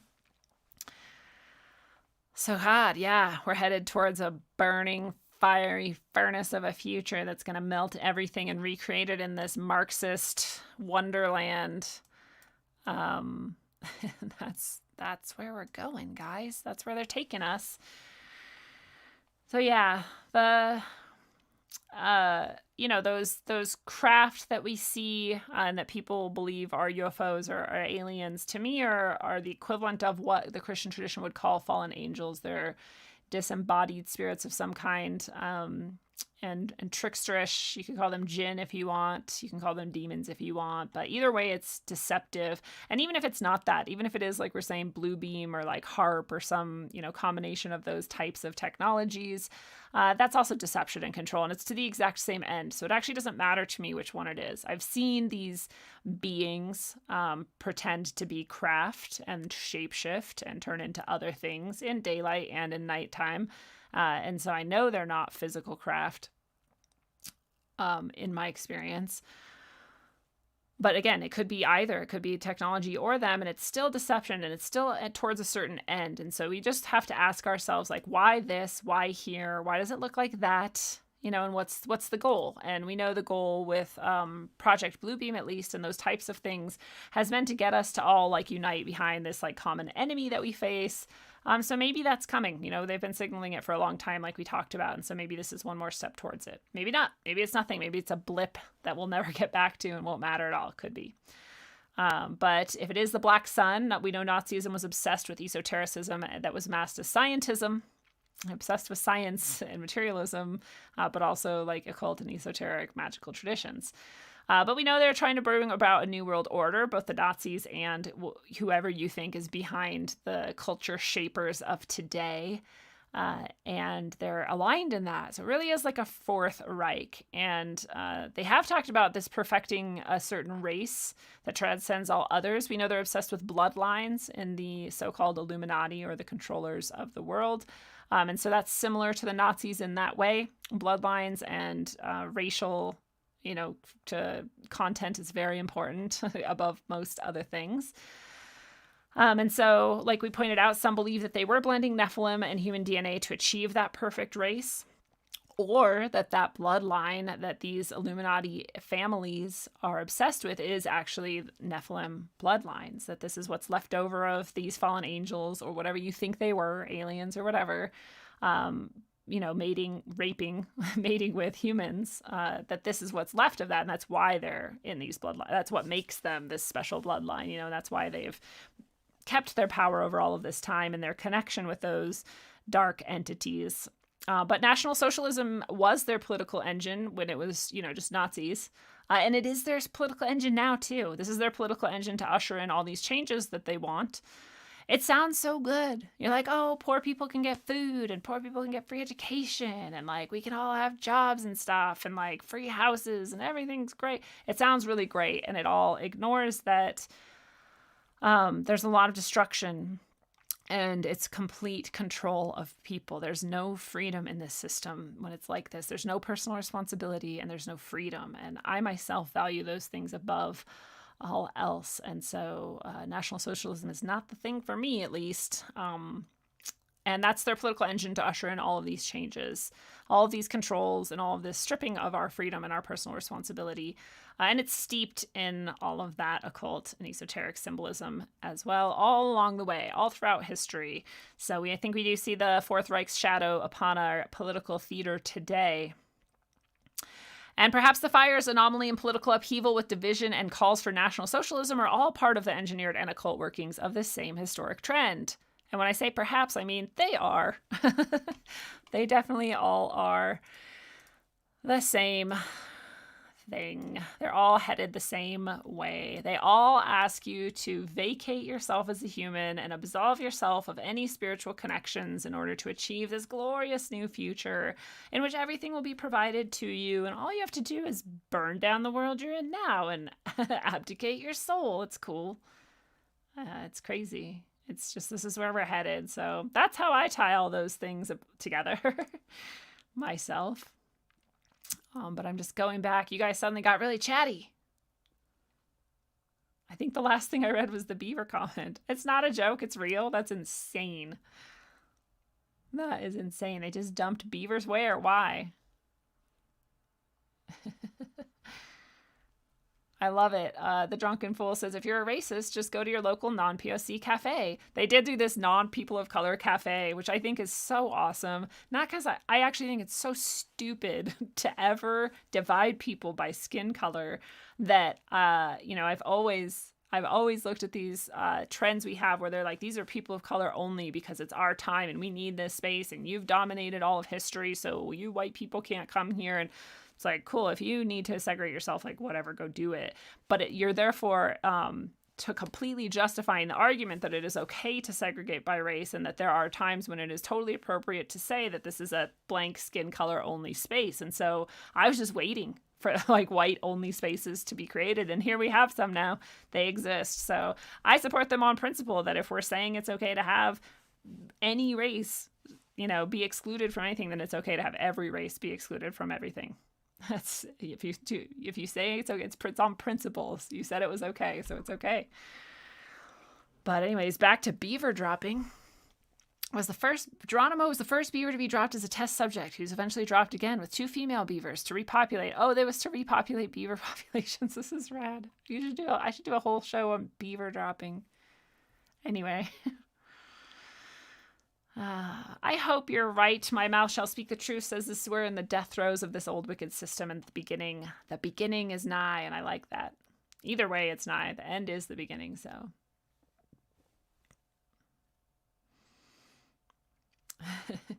Drunken Fool says we should stop using the word badge, and we should use the totally empowering wet ass pussy, or WAP.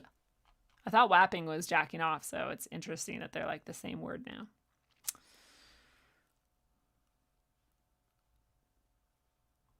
Interesting. Dharmapala says it's no coincidence that those pussy hats worn look like insect antenna. Interesting. The BLM leaders are witches. Well, yeah, whatever they are, they're calling on spirits, so it's interesting. People need the truth of the great beaver drop to walk in the light. I like it. But yeah, I really want to emphasize that. Chris is saying it again. The random spirits are not good. They can be anything, and it's true. And especially if you're calling on like dead spirits, I don't think that dead people just wait around for us to call on them. And so whatever comes through as the dead spirit is probably not the dead spirit. They have perfect knowledge. They know exactly how to impersonate the dead person. But they're not probably going to be the dead person. So who knows what you're letting in? Again, you can do it if you want. I won't judge you, but I will not do it, and I advise against it. What's up, Isaiah S?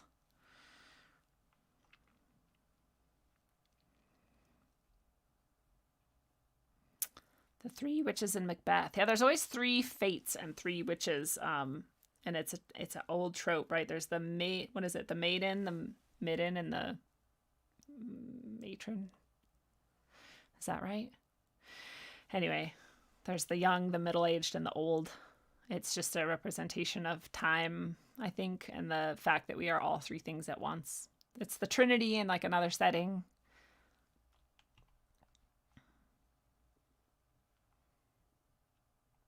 Oh, thank you. The Drunken Fool actually clarifies that report on the BLM, doing the witchcraft and whatever was put out by the Berkeley Center. So it was actually a less biased source. I mean, it wasn't less biased. It was just biased in the very opposite exact 180 direction as the source that we were reading that information from. So it's less questionable that it actually happened when you know that.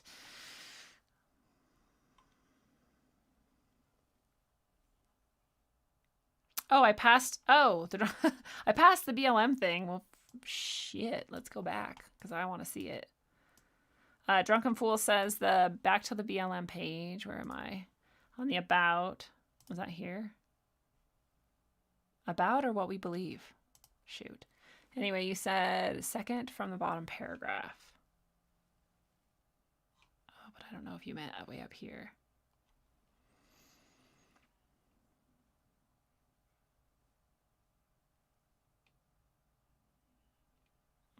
Okay, let me try to skim this and see if it was this page.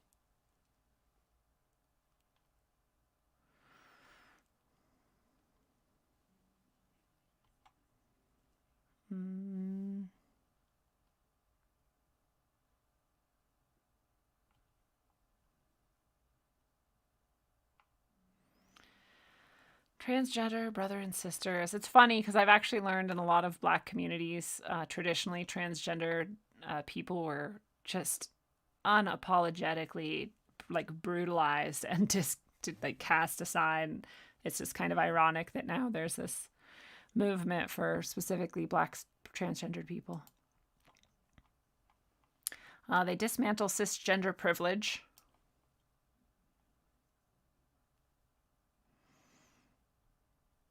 It's weird that they say they make their spaces family friendly while also dismantling the family.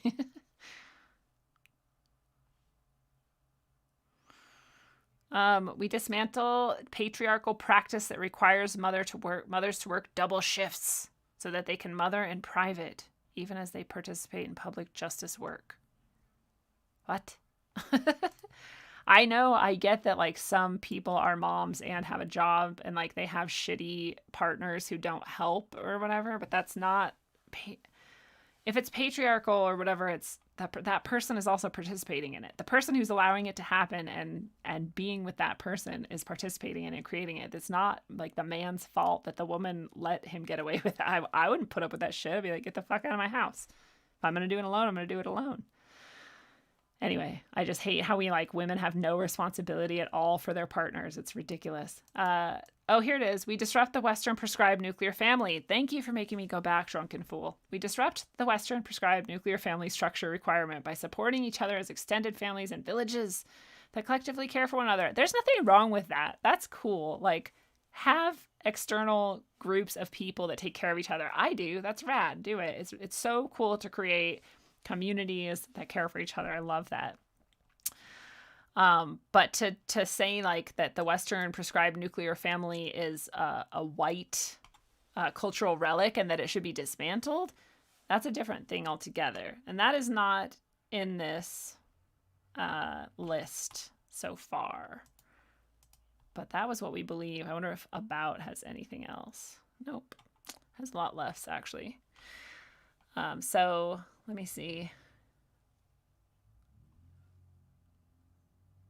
I don't know if that, I think that was it. If I need to go back to it, I will, but let me know if I missed something. There really was a better list than that. Better as in it was more transparent as to what their actual goals and messages were, and they changed it as soon as this shit hit big this year. Like last year, 4 years ago is when they first, right? It was 2016 when they first sort of like hit the national stage, I guess. And at that point and over the next couple years up until this year, on their site was a list of demands, and it included things like white people will give their houses to Black people, which doesn't even make sense. There's very few people who actually own their house and can give it away.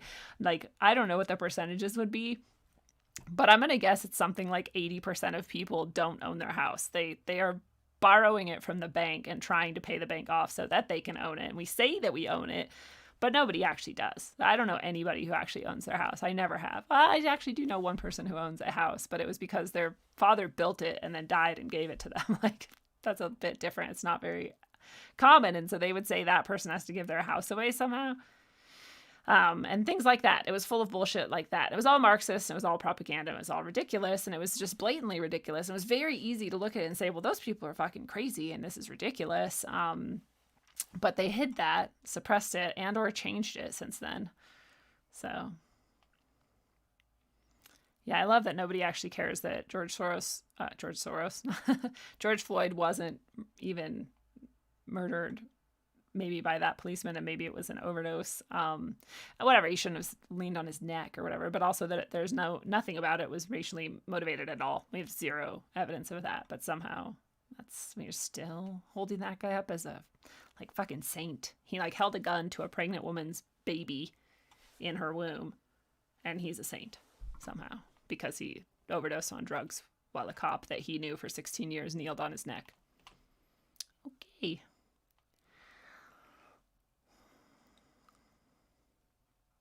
Yes, if you are calling on random spirits, they will definitely use you, as Gosu Necro says, until they have no use for you anymore, and then they'll happily let you die or suffer or whatever.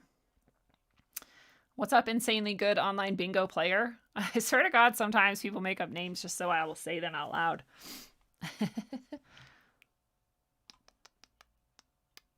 What's up, No Thing? What's up, Gordo's Garage 66? Recently disclassified FBI memo 6751 written in 1947 or 48. Let me try to find it. Let's see. Wrong screen.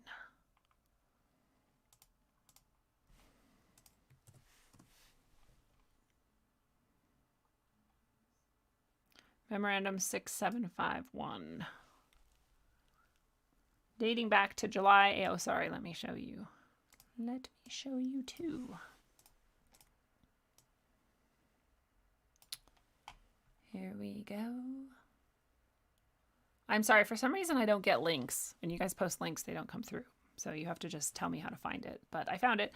Memorandum 6751 is dated 8th of July, 1947. This is another fandom site.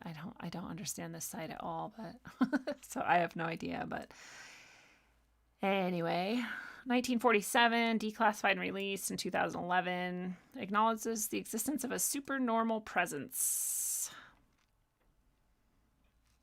Extra-dimensionals, true tales and concepts of alien visitors. There's all kinds of shit from the government that acknowledges extraterrestrial, allegedly, or extra-dimensional might be a better description, or supernormal might be the best description, presences on Earth. And one of the really interesting books I read a long time ago by Nick Redfern, who I would love to have on this show. The dude is he is prolific. He writes, I don't even know how many books that guy has, but if anybody knows how to get a hold of Nick Redfern, put us in touch because I'd love to have him on the show. But he wrote the Collins Elite. That's not what it was called. It was called Aliens and the Satanic Deception. And he's not by any means, like I would call him agnostic if anything. But this, the Collins Elite documentation seems to show not only that there are allegedly extraterrestrial, more likely extra-dimensional visitors, but that they are like empowered or were allowed to come into this dimension by satanic ritual. And the Collins Elite discovered all of this. This was a governmental organization. They discovered all of this, documented it all, and then were put out of governmental, I don't know, functioning. They were ended because seemingly Satanists in the government like squelched it and like pushed it off the shelf. So that is a cool story as well. There's a lot of this shit I could do an episode just talking about the government documentation of seemingly paranormal and supernatural or alien existence. But I'm just saying that they're not aliens to me. They're alien in the sense that they're strange and foreign, perhaps, but they're not flesh and blood creatures and beings that flew here in a nuts and bolts ship from some other location in the galaxy or the universe. Like that's, by my experience, not what has happened. In my experience, it is some sort of what we would call spiritual entity that can shapeshift and appear solid or not, and does not have to follow any rules of physics and is psychic, if you want to call it that. They're aware of your thoughts and feelings in an instant. You know, what's that called? Like spooky action at a distance. It's instantaneous. And that speaks to everything but actual alien entities. And that's why I always say the fake alien invasion will be fake. Moderna's third strand of DNA. Shut up. Is that a thing? I'll just say that's also in my book, but I didn't know it was a real thing on Earth. So go read Earth, A Trough in Time. It's a fucking crazy book. A very based show tonight. I don't know what that means, Serena Del Mar, but if you mean biased, I have never been in any way not biased. I'm always very open about my opinions. Exceptionally so, I think. I'm gonna look this up too, Moderna's third strand of DNA, and see what you're talking about. And oops. Moderna 3-strand DNA.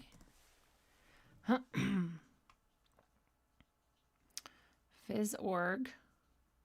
Meta-DNA structures. Triple-strand DNA. Oh, I'm not showing you again. My bad, guys. Let me show you what I'm looking at.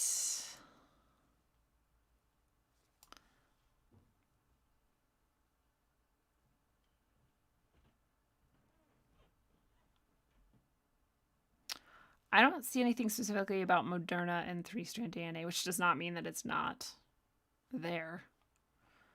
I have heard a lot about and I've talked about in my episode called The Beast Inside of You, about how they're trying to genetically engineer our DNA through this new vaccine.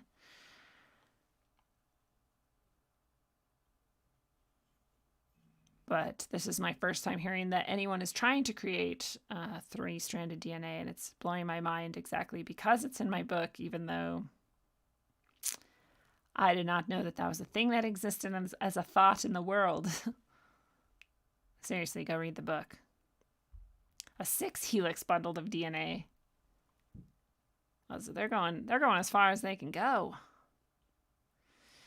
Interesting. I wonder if that's going to be tied up with this fake alien invasion too, where they're going to be like, oh, look, these aliens totally have like better DNA than us. They've got 3 strands. Woo! You guys want 3 strands, don't you? Let's all like make new genetic material together. I just think there's something about these entities that if they can mate with us in the right way, or like change our genetics in the right way, and like at the same time as using the right symbols at the right times, as well as us agreeing to it all like on a mental and spiritual level, like that will be the moment where they can finally have full power on this plane or over us, or whatever you want to call it. But I think they're wrong. But it's interesting how hard they try. It is interesting.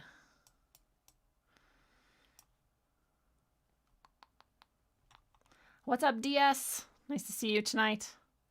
Isaiah S. I don't know if I said hi to you or not, but what's up? What's up, Shadow?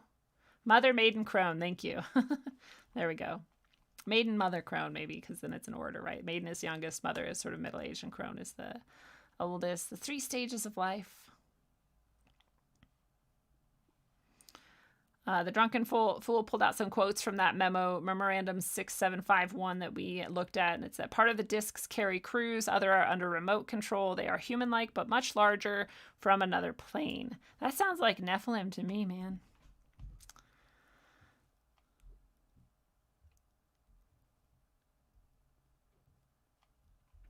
What's up, Casey Riddle? Through Mabel Freeman. Nice to see you.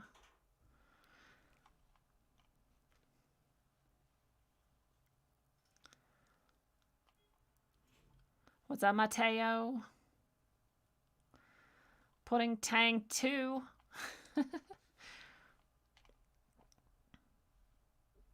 That's a good point.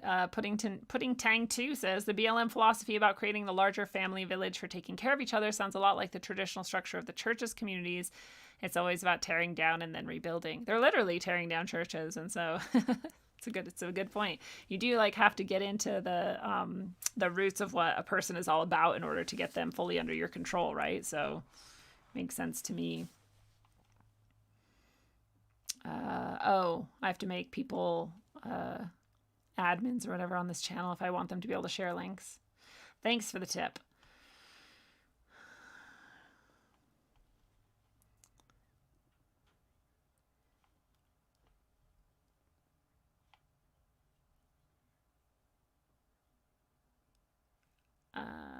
What? The UFO Drunken Fool says UFO warning has links straight to the memo. Oh, you're just talking about the link that you provided. Telepathy, thank you. That was the word I was saying. These beings are telepathic for sure. It is crazy they're talking about visitors from another plane of existence in 1947. I believe the Collins Elite Group was also in the 50s or 60s at the latest, but it was a while ago as well. Like most of the shit that you can find that's really weird in government shit is from that time period. I don't know, they got better at hiding it or more. Probably they discovered shit back then that they were like, whoa, we need to like keep this under wraps, and now they are better at hiding it. Beast Merc, what's up? Did I write a book? Yes, I did just release my second in a series, in a trilogy. It's called the Sine Curve of Aeons trilogy. The second book is called Earth, a Trough in Time, and it's about so much of the shit that we're talking about here tonight, and so much of the shit that I've been talking about my whole life. It's a pretty rad book. I'm biased, but it's real good. Luciferase is a thing. Yes, but let's just be really clear. Luciferase has been a thing for a really long time. Luciferase is just Lucifer just means light in Latin. I'm not saying Lucifer isn't like an entity or being or something people worship or like a force that exists. I'm just saying in this sense, luciferase is just the word that means light. A's, basically. It's just a substance that glows. It's a glowing substance. And so it's just using the Latin words that mean glowing substance. And I'm not saying that it's not going to be used for nefarious, satanic, Luciferian purposes. It is. But just to be really clear that if you just say like luciferase and then like people think that you are ignorant because they don't know if you understand. But if you do understand that, then you can go on to better make the point. This is being used for a satanic purpose. So I just like to point that out to people. Not that you didn't know, Mabel, but I'm just saying it just so everyone knows. Yeah, that's interesting. I didn't know this. Mabel says that luciferase was actually designed from a snake. Venom, I'm guessing, is what you're saying. A viper. So that's very, very interesting. So was the hypodermic needle in itself. I'm guessing you're talking about the vaccine that Moderna is making contains nanotechnology. Yes, it does. It also supposedly will contain trackers. It also might use 3 needles in order to inject the substance. 2 of them will actually be electric stimulators, which will allow your cells to open 3,000 times faster than they normally would in order to uptake the material even more, what do I want to say, like completely maybe, or, even like more into the center. I don't know, more effectively at least. And that is how they will achieve this genetic manipulation. All vaccines are genetically manipulating us. We went through this with Wayne McRoy when he was on the show. He does great work and talks about the alchemical technological revolution. And so he talked about that. But this just the symbolism of using the Trinity and the falling lightning. I go through all of it in that episode that if you want to go watch it, it's a great episode, The Beast Inside of You. I go through all of these exact technologies that they're going to use in this coming vaccine. That's not even the whole reason why I refuse to take that vaccine. It's also because the corona family of viruses and the rhinoviruses and adenoviruses, when used in vaccines in the past, when that person or entity later encounters those viruses in the wild, they have a hyperviolent reaction and often die. So it's literally going to kill you. I don't know why they'd want to like manipulate your genetics in order to then also kill you, but my guess is it won't actually even have any viral particles in it, and it'll just be, or if so, it won't be those families of viruses, and that it will actually be to change your DNA, and then they'll release something that all the people who didn't take it will die from, not because they're not inoculated against it, but because they don't have the right genetics for it. That's my guess. Instead of calling them aliens, I prefer to call them archons, Gosu Nekru says. Interesting. Drunken Fool says, also in that memo, they are excarnate. So they're dead, or they're without bodies.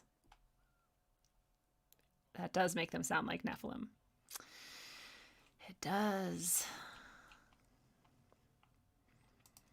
Yes, interesting. Mabel Freeman is a nurse, and the electrode in the injection will open the muscle. I can't even find anything anymore. Maybe now if I looked, but for a while I couldn't find anything else on the triple needle injector. After when I went to do that Beast Inside of You episode, that was a main part of it, and that had been scrubbed. Like I couldn't find it anywhere. And I asked all my contacts and information, including Wayne McRoy, if they had any sources that mentioned it even, and no one could find a thing. And I wonder if it's back out now, now that time has passed. But it was pretty weird, how good they are at scrubbing something that they don't necessarily want you to know. And that's how you know that they want us to know most of these things, because they could easily hide a lot of it if they wanted to. But I seem to know a lot about DNA. I don't know a lot about DNA. I don't know a lot about DNA.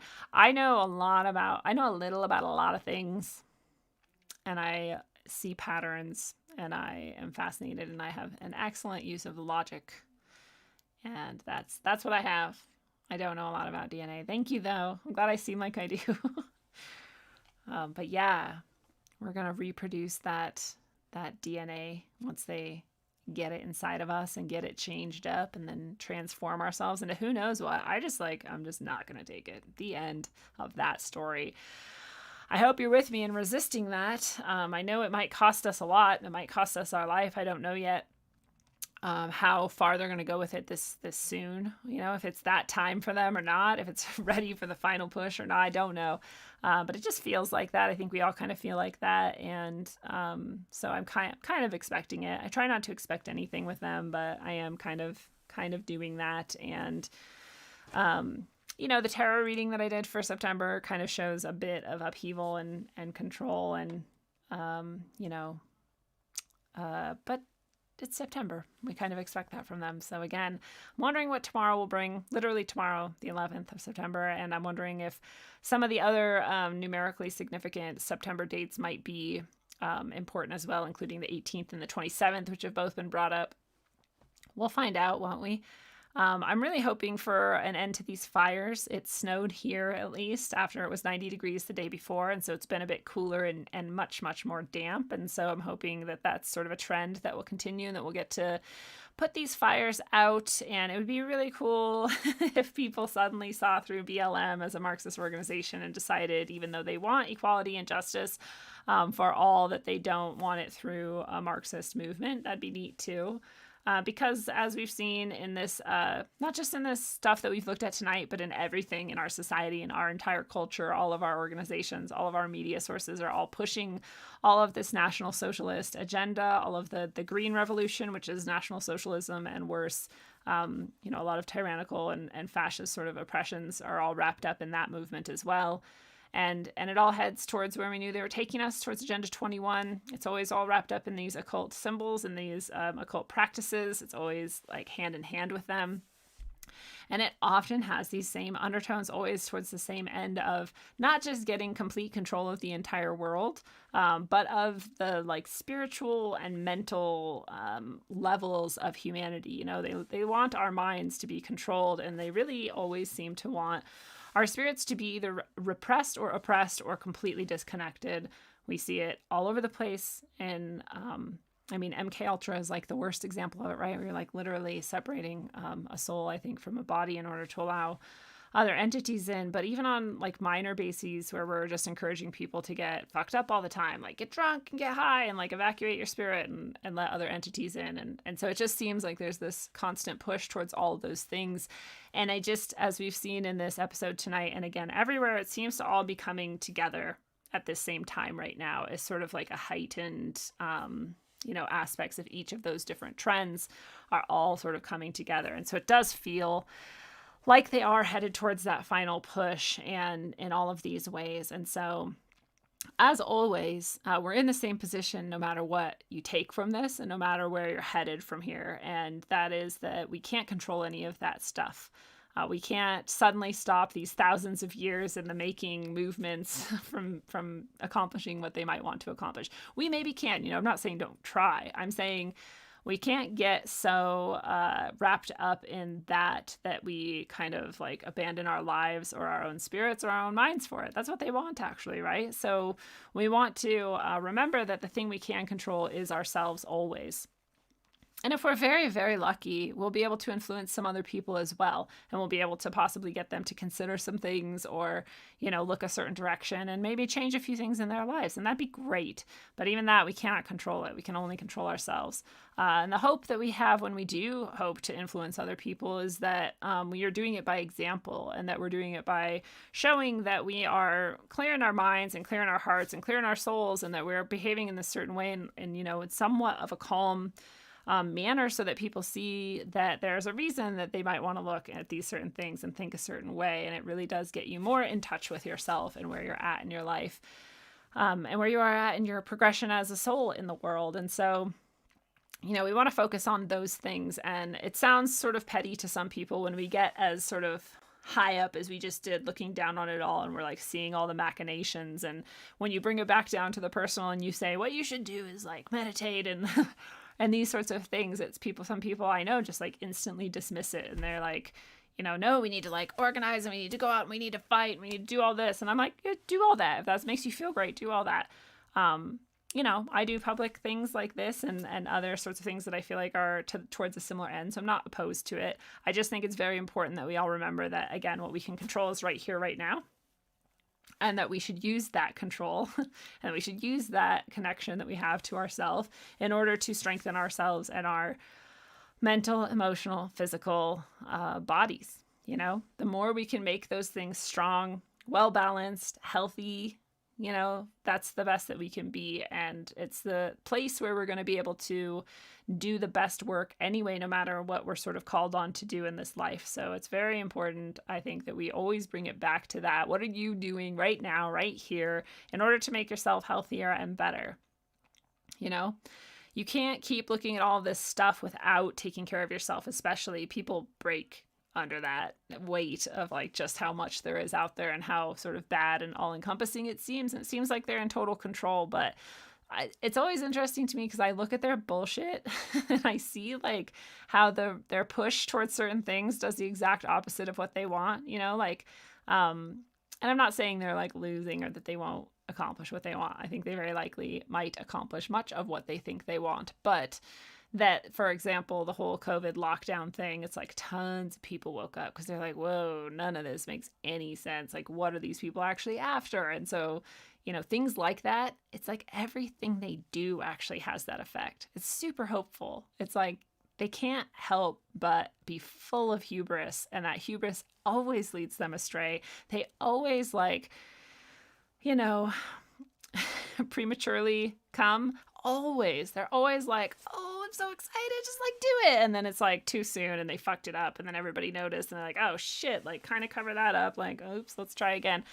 I don't know. Maybe that's all on purpose, but it seems to me like it's a hilarious lack of self-awareness and an insane amount of hubris that keeps them doing that over and over and over again. And I love it. I love it when they fail and they fuck up. And I love it when it like wakes people up instead of puts them further asleep. And I love it when they fail. So like to keep all of that in mind. And I'm being asked to do an episode, a deep dive on the beaver drops. And I am not opposed, dude. That sounds like a really fun episode to do next. What is it, Thursday? Maybe Sunday. You might get your wish on Sunday. We'll see. Especially if you email me, then that reminds me to do shit. So good job, guys. Wait, what? Gosu Necro says, what's special about a beaver drop, though? They dropped poisoned dead mice with parachutes into a forest once so they would get caught in the trees to control a population of snakes. What the fuck? I'm going to just add that to the story. Email me that so I don't forget.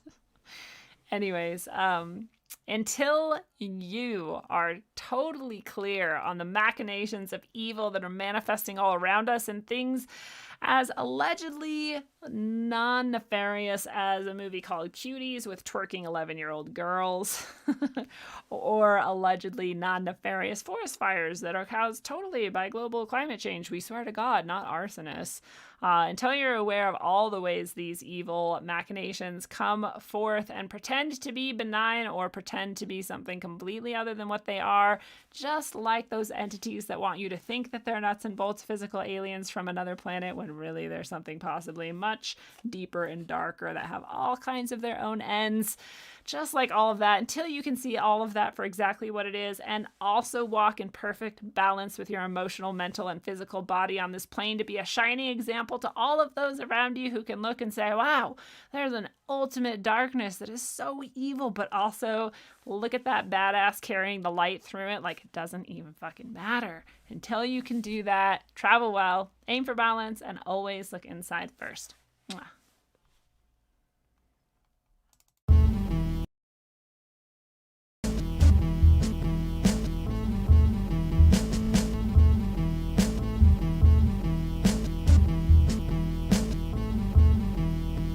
Nasty motherfuckers with a hook and a sickle. Brought to you advertisement, bone plated nickel. Fire rate automatic smash from the get-go. Snack on the whack fermented flesh disco. Abracadabra, archaic altars don't slabber. Hey, making jabbers with reality backwards. Hunting rap nerds, bodyguard collected actors. Munitions are famished, let them feast upon the dapper. Bloody bibs and muddy kicks, feasting on amygdalas. Iron fist, tyrant shit, APO will rip you up. The rhyme rainmaker, vein style backbreaker. con depleted uranium satellite lasers. Cloaked in anonymity, I know you never heard of me. No rusted tools used for Crowley-style surgery. Dissect a whole set, God body. God taught me to dissect the whole body. When it gets sloppy, I'ma get there. Rhymes rare like steak, get crushed like crates to create 52 states. And it's Baghdad, dusted towels, no rags, straight melt dash. Dust to ash, turbans while the niggas perkin'. It's on purpose, my service touches the sun's surface, and rainbows touch serpents. My light all night shines so bright. I'm a star for eons, Hollywood's for peons, cause they try to copy the same shit we on.